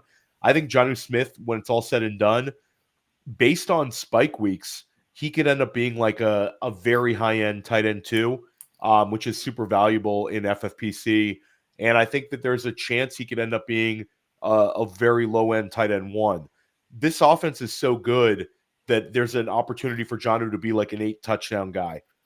And we'll see. It's an offense where also there's not a wide receiver 3 of note. I know Odell's there, but at the end of the day, Odell's been banged up and he's older, and maybe he's sort of along for the Super Bowl ride. Jonnu Smith has a pathway to being a little bit more viable than some people think. He's a guy that we've drafted a lot of in best ball. He's, I think, I have my most underdog exposure to Jonnu. He's way cheaper in that format, obviously, than FFPC. But he's a guy that I think is probably my most rostered tight end in best ball if you want to combine FFPC and underdog. The Tyler Allgeier pick at 14:02, is that offense going to be efficient enough? Is it going to be good enough? Is it going to move the ball enough to have Allgeier be fantasy worthy as a flex on certain weeks, even with a healthy Bijan Robinson Terp? I definitely think it's possible. I mean, the coach came out this week and said how integral he's going to be to the game plan. I mean, that could be coach speak. We all know this is Bijan Robinson's team, and he's going to be the star. But I could also see a world where, Allgeier gets plenty of work and some goal line work here and there. So he's definitely be serviceable, and hopefully it never happens because I have a ton of Bijan bags this year. No injury happened, but if it does, I mean, Allgeier is a league winner. We've seen it in the past. He has that ability to command that room and take over that job. And, Allgeier on certain teams would be going a lot higher than he is right now. Yeah, and I think that that's a really good point. And I certainly have a lot of Bijan, a ton of Bijan in Dynasty and Bijan in best ball, like Bijan wherever I can. I think he's going to actually be incredible this year. But Allgeier's a guy who's been good for, his rookie year. He had 1,000 rushing yards. Last year, he had a number of weeks where he was very usable in a setting like this. And at the end of the day, their offense, after Kyle Pitts, after Drake London, after Bijan Robinson, they're going to have to support a few other guys to get weekly touches. And if you start drawing it up, it's Darnell Mooney and it's Tyler Allgeier would probably be the two next most logical guys. And like, we don't hope for bad things to happen, but Terp, in a 17-game season, let's say Bijan misses like 3 games, Tyler Allgeier could be very, very effective. Tyler Allgeier is a running back 1 in most weeks. Yeah. There you go. So it's got contingent upside, and also, like Charbonnet, he's a good enough player that he's going to have some usable weeks even when Bijan's feasting. The team that was just on the clock recently, excuse me, guys, at the 14-10, they go with Ray Davis. That's team 3. That's Steve Sackled's team, drafting out of the 3-hole. Out of the last 4 picks, 3 of them have been rookie running backs, and the middle one was Jalen Wright. Rich in the YouTube chat said he loved that pick. He says he's grabbing Jalen Wright everywhere. He says there's no way Mostert makes it through another season, 2 seasons in a row. He's 32 years old. Theo, what's your ownership then on Jalen Wright this year? A player, again, in this Mike McDaniel speed kills offense that if he gets the opportunity, he could be pretty big in a best ball tournament setting. I mean, I'm obviously a Devon Achane guy, but I've loved drafting 2 Miami running backs, especially in best ball. And so Jalen Wright is a guy where when I draft Devon Achane, I love drafting him. And you sort of have a potential blackjack split if Raheem Mostert, an older player who Raheem Mostert used to miss time every single year. He's been very fortunate injury-wise in Miami, but that was sort of his MO in San Francisco, a guy who couldn't stay on the field. If he misses time, Jalen Wright is like an RB2 every single week with Devon Achane and RB1. That offense is that potent that it'll support 2 running backs. So Jalen Wright, the appeal with him is he has 2 contingent upside outcomes. Devon Achane misses time, he's in our fantasy lineups. If Raheem Mostert misses time, he's in our fantasy lineups. And then there's a chance he's just really, really good.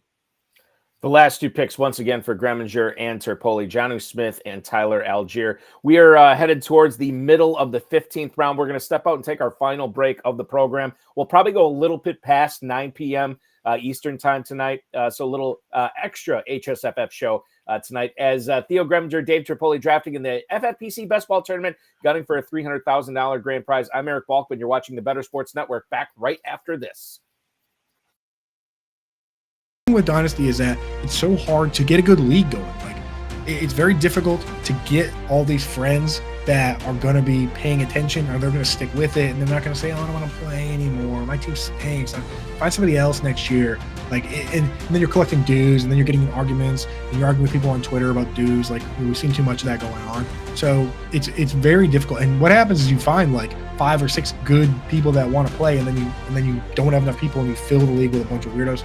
So what I like doing, honestly, at this stage is if I'm going to play Dynasty, I want to play on a nice, clean, serious, professional site, and I go to FFPC to play, right? FFPC has never had a league fold. Eric Balkman over there told me that. He's like, if somebody has to leave a league, we just fill it. So your option is you can go and do a startup, and like Jack said in the chat, you start it, and then you go and you figure out who you're going to take from the top down. And if you want to do like a long rebuild, or a long-term team, or if you want to try and win right away and get a bunch of vets, you can do that. Or you can adopt an orphan team, and with that you go out and somebody quit, and that's so much fun, because then you take their team and you have all these guys that you like, but then you have all of these guys that they had that you don't like, and that's actually way more fun, because then you can trade all those guys, and it's so much fun to trade. Like, when I go to orphan teams, I used to say, I'm not going to take this team because all the players,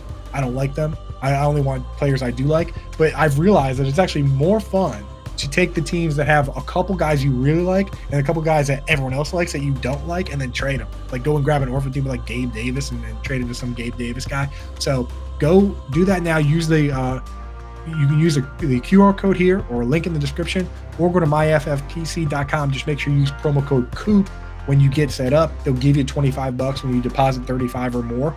And that's another thing. When you make a league with your friends, Coop isn't giving you $25, right? You have to pay the full dues. This time you get a little discount. So yeah, go over there. And also for you maniacs out there, they do have high stakes leagues. So these leagues, if you want, you can go big time. I know some of the redraft leagues. We announced on this channel a redraft league that 10K buy-in. I'm not sure the dynasty ones go that high, but they go into the thousands. So if you want to take this real seriously and get crazy with it, do it. That's the place to do it. MyFFPC.com, promo code Coop, baby. Go get set up.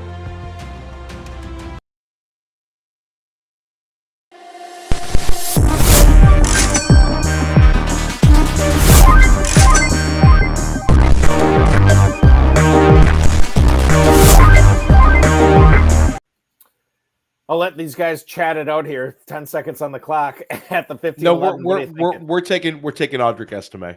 Audric Estime is the pick here at 15-11. If you want to draft Audric Estime in the Fantasy Pros Championship, plenty of drafts available tonight all the way up until midnight. MyFFPC.com is where to go for that. $1 million grand prize. You'll be entered into the weekday giveaway. We're giving away 3 Fantasy Pros Championship teams tomorrow morning. All you have to do to be entered into that drawing is register and draft by tonight. MyFFPC.com. Theo Gremminger, Dave Terpoilli on the clock in the FFPC Best Ball Tournament as they're gunning for a $300,000 grand prize. Is the 16th round pick going to get them there? Possibly. What are you guys thinking? I mean, Audric Estime, there's some positive drum beats there that he could be the starting running back. I like Audric Estime's profile. He fell in the NFL draft. There was a poor 40 at the combine, but there's some pathways there. It's a fading Javonte Williams type pick for me. Terp, I think it's Michael Wilson right here. I agree. All right, let's take Michael Wilson, and we lean into our Kyler Murray, Marvin Harrison Jr. stack. So the Arizona Cardinals factoring onto Gremminger and Terpoilli's team here from the 11 spot tonight. Let's talk about the fact that you guys you took a 5th wide receiver in the 5th round. So you started off with 5 straight receivers. You don't take another one until the 16th round. Theo, clearly it was part of the plan to take one earlier. You did get sniped on Jacoby Myers in the 13th. How much work is left to be done yet in your wide receiver room for this team? Well, I think that if we're drafting, anytime we're drafting a best ball team, a lot of times we're going to be taking some wide receivers in the final rounds. It's just that's where the value is. But at the end of the day, Michael Wilson made a lot of sense. With our build at wide receiver with starting out 5 straight, we didn't feel any pressure to try to to add any extra ones in the middle. So Tyjae obviously went to the running back position. And I think we were able to really recover quite well at the running back spot. We have 6 players at running back where I'm pretty comfortable. I think we could shut it down right now if we wanted to. Whereas wide receiver, Wilson made a ton of sense right there. We almost took him ahead of Estime. He probably would have made it back to us, Terp, but it was like, why not? Estime made a ton of sense. So for me, Bulky, it's sort of you get comfortable at the wide receiver spot, but you don't want to overdo it, especially with the FFPC roster constraints. So I feel great about what we did so far. You explained the Estime pick. The Wilson pick is interesting too. And I guess for me, Terp, I was heavily invested into Michael Wilson in my non-competing dynasty leagues at the end of last season. The teams I knew would not have a chance. I was acquiring Michael Wilson for cheap. Then they go out and get Harrison, but there's still something there, isn't there, with Wilson on that squad, even He's with a young player. There's plenty of talent. I mean, if Kyler Murray takes that next step, that many are expecting them to, possibly Arizona playoff team this year with the talent that they've added. I mean, to me, it's a no-brainer. I mean, at the 16th round with Murray, in that offense, in that environment of that division that should be a high-scoring division. I mean, if you think about it, our whole team is the NFC West. 2 49ers, 3 Cardinals, 2, Rams so far. I mean, we're banking on them games to be up and back, and that's good for game flow. And we expect big things out of that. All 3 teams that we mentioned. So every time we thought about gambling, except for Jacoby Myers, which I'm not really losing sleep over, it's worked out. The guy we've taken first, and we said this guy's going to come back. He's always come back. And that's a risk you take sometimes at the end of these drafts. You're only one guy you got to beat, but that one guy could really mess up your plan. So it's worked out as well as it could have. I'm not worried about the receiver position because there's some receivers that I really, really love that I'm going to try to talk Theo into coming up here. Yeah, no, you're not going to have to twist my arm. I like some of them as well. I like our Q. I feel good about this team. Structurally, we have four picks left. We have wiggle room on which way we can go here, though. So I feel good about this. It's really nice to not have to like chase structure here at the end, and I think we do have some flexibility. Yeah, I go back to the Bowers pick. I mean, I feel like that really turned. We loved our first 5 picks. Everything worked out the way we really planned, and then we could have made the decision to take Stevenson there, and would it have been a good pick? Absolutely, we both love Stevenson, but then we would have missed out on Bowers. We would have missed out on Njoku. We might have had to take Freiermuth if he made it back, but we also don't know with the way that the tight ends get scarfed up if Freiermuth might have went before. So it could have been a way different structure and one that realistically it's not one I do a ton, but going 5 receivers and a tight end to start, but it's really, really worked out. And we have a lot of potential, wide receivers or running back, a tight end that we kind of like that are all sitting around here that I would say at this point we're probably done at the quarterback position, but it could be, one we talk about as we get later. But there's just so much talent that's still on this board right now that I wish it was a 21-round draft because there's a lot of these guys that we know are going to be there in the 19th and 20th round that I think we're into that I don't think will be 20th round picks when we get to main event season in Las Vegas. No. How do you guys? I mean, the Jalen McMillan hype right now, we both are fans of him. It is starting to get, he looks like the camp darling. He could be, we remember a couple of years ago, I don't think he'll ever get to that level, but the Terrace Marshall, year where he steamed up all the way and literally burned everybody. We look at guys like Marquise Callaway, same year, got crazy. You got to be careful with that stuff. But I think Jalen McMillan is a guy that could really, really take the next step. And if he's playing on the outside, the one thing that means is buy all the Chris Godwin bags. Theo, you guys have 2 quarterbacks on your team. 29 of them have now been taken. Do you guys feel like you're done at that position?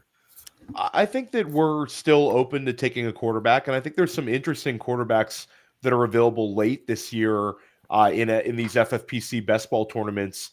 It's sort of like people think they kind of have it figured out the way the season's going to go. It doesn't always work out that way, and there's a couple of like I'll say, just looking at the available quarterbacks, there's a few I would be comfortable with this build. Obviously, I think we're going to get at least one more wide receiver in our build. And then I think we're pretty flexible otherwise. I mean, one guy. I'm not trying to give it away, Bulky, either. Right? Like, yeah, I know. I'm trying to speak in like as there's one guy that's still on the board that is not a starter right now in the league that I would really like. I'm not saying I'm pumping the fist for in this build, but there's 2 guys right now that I'm staring at actually at the quarterback position that I would love to be on this team. It would make a lot of sense structurally. And there's one that I'm going to actually put in here right now that has, they were the 2 guys. That makes actually one just went. I don't like that. That we had Michael Mayer as one that we were going to pair up with Bowers. I really don't like that pick. And realistically, there's a guy that we really thought that we didn't have to worry about. I mean, he would have probably got taken in the next 2 picks. That's one way I've liked to play Brock Bowers in some of these formats where you can be a little bit more fragile in terms of tight ends, knowing you're going to have Mayer and Bowers. Those 2 with Jonnu would have been a nice build. I have a couple of tight ends in the queue, though, Terp. I think we take number 1 if he's there. We like him. I love 1. I also like 4 a lot. Okay, so we can let's go with 4 then. They're about the same to me in terms of bets. No, wait, maybe let's talk about this real quick before we put the pick in. Which way would you, if we go with one of those guys here, then at 1802, which way would you be leaning? See, if I had to lean right now, I'd lean. If it was me, I'd pick 11. 11 would be my pick right now. Okay. 11 or 6. Yeah, so I like 6. So let's take the number 4, who I know you're really into. You sure you think 6 comes back? Yes, I do. Let me look at their. Yeah, I think he comes back. So Malachi Corley getting a lot of positive press. He's a guy that I've been trying to add a bunch recently. You know, the questions of Mike Williams, we know every year what's going to happen there. He might start off good. He's coming off a bad injury. If Aaron Rodgers is Aaron Rodgers of old, he's saying so many positive things about Corley, and he usually doesn't talk about that about a rookie receiver. So it came down to him or another guy, which I'm sure we could talk about because I don't know if we're taking another receiver. But let's wait till our next pick to talk about him. Yeah, I think. I mean, number 1 is my favorite guy that besides 4 who we just took. I mean, do you think we can? Yes, I think we can probably get away with it and push it to the final 2 rounds. We're going to have to hold our breath. I'm okay with it, though. I think we'd have to come up with some contingent plays. I think if we take 1, though, that eliminates us from 8. I mean, do you have any interest in 8 at all? Yeah, I mean, I would have interest in him as well. I think it comes down to both of these guys are sort of the hammer pick to put the team over the edge. So structurally, I'll kind of defer to you here. Let's take number 1. Or you know what? Let's take 8, Terp. It seems like a yeah. I was going to take 8. So yeah, let's take 8 because it's sort of it pushes it over the top type pick, and we really don't need the other one after the Corley pick. No, we really don't. I mean, Wilson and Corley. So it was Javon Baker, which we really like. He's my highest receiver right now, so lowering his exposure isn't the worst thing in the world. Well, at the end of the day, though, like the Wilson and Corley picks, sort of make him really a luxury here, Terp, because I agree. Yeah. So I feel like we're strong at wide receiver. Justin Fields, though, if it bounces our way, you could end up getting multiple starts that really help us, and potential QB1 overall weeks on the weeks where he goes nuts as a runner. So you really can't pass that up here in the 18th round. Uncorrelated Justin Fields is always a little bit of fun at the end of the draft. Theo, what have you been hearing about Malachi Corley? Is he the favorite to be the number 2 receiver for the Jets this year? Well, it's sort of like Aaron Rodgers likes Allen Lazard. And certainly Mike Williams, when he's on the field, is going to be a threat. But Malachi Corley's a guy where there's been some positive buzz for him the last few days. It's a guy where they took him very close to the 2nd round. He was a 3rd rounder, but if you want to look at like where he was selected in the draft, it was very early 3rd round. And he's different. The guy is just a specimen of an athlete. Did a lot on like low ADOT looks at Western Kentucky, but that hasn't really been the case at camp. He's been running normal wide receiver routes, and he's actually made a few plays downfield. So I think that the Jets offense is screaming for a young wide receiver to complement Garrett Wilson. So again, it might take a month of the season, a half of the season, but I think Corley could be a guy where he's really fun in the second half of the year. And if they do want to use him as like a Swiss Army knife, then early in the year, you could see him on some manufactured touches around the line of scrimmage, maybe some wide receiver manufactured carries. He's a really fun player. All you got to do is like pop the film in and watch him on some of these yak plays. He's very exciting. My co-host on the HSFFO is Farrell Elliott. He loves Corley this year as well. Huge. I did that for him. You can tell him when you talk to him. And we'll let him know. Yes, he will be thrilled, Terp, for sure. That's an interesting one. Terp, in redraft leagues, managed leagues, we often see a lot of teams go for high upside running backs that are injury away type guys with their last few picks. Yep. In best ball, it's a little bit different because if you do that, you can't drop those players. Does that change the fact that, or does that change the way that you treat the last few rounds? Are those guys not in play, or are they still in play here?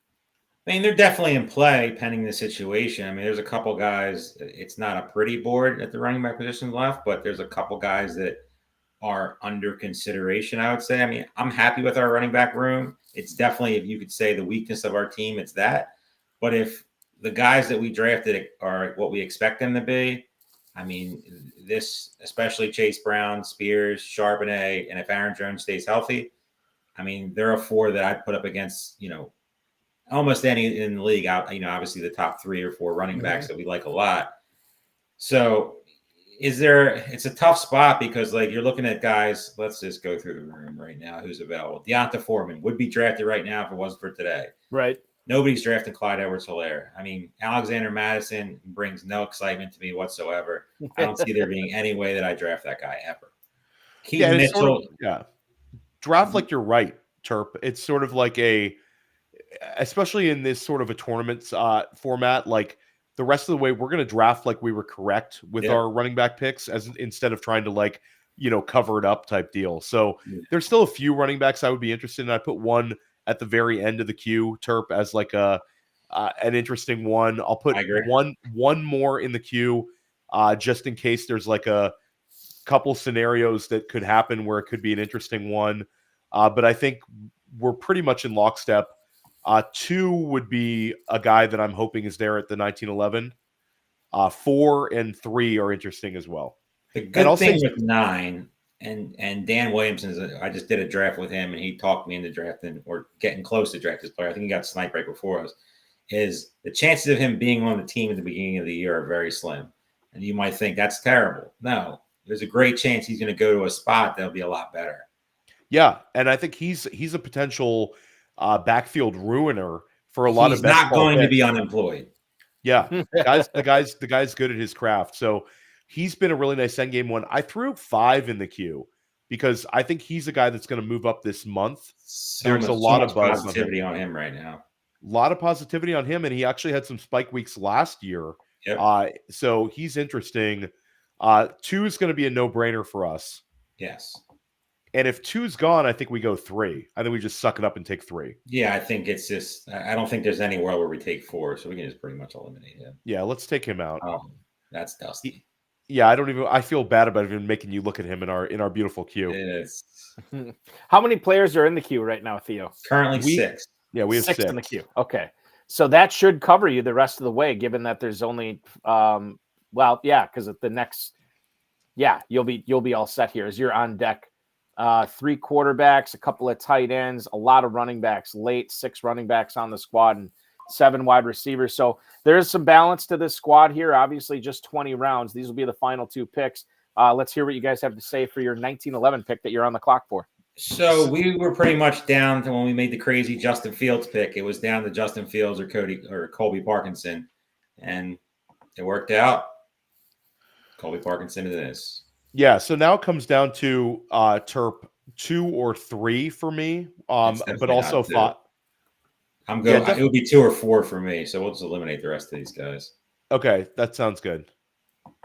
I will say Michael Kenzel, who is on the clock right now, was very proud in the Pros versus Joes challenge a couple of nights ago in a broadcast that we were doing. He drafted a fantasy pros team that night and was thrilled beyond belief to get Colby Parkinson in the 19th round. You guys just got him at the 1911. He could have been Michael Kenzel's next pick. You never know how those things go. He's got Quentin Johnston here at the 1912, one more pick, and you guys will be on the clock for your final pick. I guess the positions you probably feel pretty good about with structure-wise here, Terp. What are you thinking here as far as positions? Another running back, another receiver? We have a receiver and a running back in the queue right now. It's worth discussing this when we get OTC here. We are at 6 running backs here. We are at 7 wide receivers. 7 receivers, yes. I mean, I think I feel like this is a really important spot. I don't know why. Yeah, I like both of these guys, and I would like to have both of them on the team, but I know you can't. That's why you need 21 rounds. Yeah, I almost wanted fantasy meatballers to take one of them, so we don't have to stress. Takes You're not really going to stress over a 20th round draft pick. Okay, so we're between Samaje Perine and Andre Yoshivas. Both of them are really appealing here in the 20th round. Pirine also Terp potentially gives you a double tap of Denver running back points, which has been an offense that's been very, very productive for running backs historically, Sean Payton teams. Pirine, like you said, if he's cut, he lands somewhere, he catches passes for somebody. Yoshivas is going to be a spike week guy in the mold of like a Michael Wilson, and Yoshivas is getting all sorts of positive buzz at camp, had some spike weeks last week. So, Terp, it comes down to, you want your 8th wide receiver or you want your 7th running back? To me, it's the 7th running back. So let's take Samaje Perine here. Begrudgingly, we give up. Yeah. I really like. I mean, he's. I love the idea of. Yeah, I mean, this one is kind of like it's a really tough one. And structurally, you could have made an argument for both of them, but Perine, multiple outs here. Javonte Williams is not a Denver Bronco, then Perine's got to roll. If Jaleel McLaughlin gets hurt in the preseason, then Samaje Perine's absolutely a guy that is going to move up in rounds. And the one we're probably banking on more than anyone is him being traded or cut and then picked up with some of these other spots that. How about he gets cut? He gets cut and he signs with the Kansas City Chiefs in the Jerick McKinnon role. How about that? The Chargers. The other thing you guys didn't bring up I guess you kind of did. Perine, what if he gets cut and he goes to Cincinnati? That would be an awful one. I'm going to ask Dave what your address is for even putting that out there. Right. Well, I'm putting that out there now because don't put that out there. All right, fine. I'll take it back. But I will ask you this about Cincinnati. What's the appeal of Yoshivas based on the acquisition of Jermaine Burton in the draft this year? Well, that's, I was very bullish on Burton throughout the process, and I would have thought that Burton would have been the wide receiver 3 out there, or potentially in the Tyler Boyd role early. But it seems early on, Yoshivas has been playing in like a big slot role for them. He's a little bit like Gabe Davis was in his early years in Buffalo, a big wide receiver who can make plays downfield. He was on Bruce Feldman's freaks list when he was at Princeton. You don't usually see Ivy League guys on the freaks list. So Yoshivas was a next level athlete. And then last year down the stretch, you saw him have some usable games. He had a 2-touchdown game towards the end of the last season. And they just seem very bullish on Yoshivas, the coaching staff, and also the media. Now, I think Burton's a beast, and that Burton could just overtake him. But it sounds like they're not necessarily playing the same position, and Burton's more of an outside guy with Yoshivas being inside. So then Burton, they might have just drafted what a lot of people are saying as the Higgins replacement for 2025. And there you go. And I think Burton's is a good enough talent that he's going to have spike weeks and still help you out potentially in best ball, especially if he falls a little bit. And again, Burton's a beast. I'm not trying to talk people out of drafting him, but I do think Yoshivas also needs to be drafted in this format. And there's been plenty of these drafts where he doesn't go at all. We are on the final pick, Mr. Irrelevant, about to be drafted by Mr. Relevant here, Connor O'Driscoll, who won this tournament a few years ago and all that cash that came with it. He's looking for his second ever FFPC Best Ball Tournament title. In fact, he won the inaugural one, now that I think about it. He won the inaugural one, and he's trying to go win another one right here. His final pick is going to be drafted within the next 30 seconds. But guys, by and large, let's take a look back at your team here. From the start, we had the big, unique 5-receiver start. You get Brock Bowers in the 6th, load up on those running backs, Jones, Chase Brown, Tyjae Spears, Charbonnet there in the middle. You get the stack of Murray and Harrison. You get the stack of Stafford and Nacua. Jonnu Smith backing up Bowers. You get Colby Parkinson late, should be starting on his team as well. And then these upside plays of Allgeier, Estime, Malachi Corley, and then the Perine pick we just talked about as well. How do you feel about this team, Terp? I'll throw it to you first. I don't really see much of a downside overall. I love Chase Brown. I've been outspoken on Aaron Jones. He's not a guy I own a ton, but for a format like this, the way we started, it makes a ton of sense. If we could figure out a way to hit that lottery ticket and he stays healthy, I mean, this team's going to be really, really good. The tight end position is solid. I keep going back to the Bowers pick. Jonnu Smith is my second highest owned tight end right now behind Freiermuth. It's really hard not to like that room. Quarterbacks, the Justin Fields pick might seem excessive, but if he finds a way out there, I mean, He's a cheat code. We know that Yeah. we've seen what he can do at the position if he's out there. It's still Arthur Smith, so that's annoying, but it's definitely a player that I will add here. Especially if you're looking at a 3 QB build. It comes down to the running backs. I know that if Estime gets that job, if Williams falters or gets traded or gets whatever, that has a ton of options. And then Charbonnet with Walker, we still don't know how that's going to go. Spears and Pollard, Chase Brown, who we both like over Moss. I mean, there's a ton of potential in that room. I would say a solid 8.5 out of 10. Theo, how do you see it the same way? 8.5 out of 10? Yeah, no, I think we did the right thing structurally. I'm trying to look back over it and see if like a potential pivot, how it would have gone.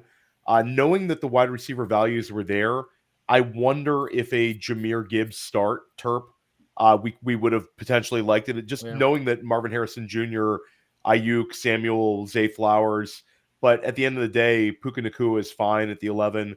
And then I like what we did at running back. I like where we got Kyler Murray. We have 2 correlations at the quarterback position with multiple players. We stacked Arizona, stacked the Rams, and I liked our end game picks. I like what we did with Colby Parkinson. I like what we did with P. Ryan at the end. Parkinson was an important one. We had wanted to get Michael Mayer in the 17th round, and that did not happen. But we were able to get Malachi Corley and Justin Fields, 2 guys with certainly high ceilings in that range. So I like it. I think that running back wise, we're good enough. Wide receiver, we're really, really good. And go Brock Bowers. Brock Bowers to the moon. Brock Bowers goes nuts. This team is dangerous. Parkinson, I forgot to mention too. Another stack too to go with Matthew Stafford on that squad too. So congratulations, guys, and thank you so much for drafting this live on the High Stakes Fantasy Football Show on the Better Sports Network. We will continue to follow you, Terp, on Twitter on X at Dave Terp, Theo at VOG Fantasy, and of course all the podcasts you're churning out and the content that you're churning out over at Player Profiler at Roto Underworld on the X. Keep up all the great work. I'm digging all the podcasts for sure. Appreciate that. Did one with Scott Barrett today. Highly recommend it to everybody. Really, really good listen. Very informative. Appreciate that, Terp. Thank you. That will complete our show tonight. We will be back next Thursday at 7 p.m. RotoWire's Anthony Servino is going to join me for the full 2 hours. Check out the Fantasy Pros Championship, the FFPC main event, the FFPC Best Ball Tournament. Go up against guys like Terp and Theo, as you will be in the pool to win the $300,000 as well when you sign up for that. The Superflex Best Ball Tournament, they're available as well. Empire Dynasty Startup Leagues and Dynasty Startup Leagues, all at myffpc.com. For Theo Gremminger and Dave Terpoilli, I'm Eric Balkman. This has been the High Stakes Fantasy Football Show on the Better Sports Network. We'll see you next Thursday. See you.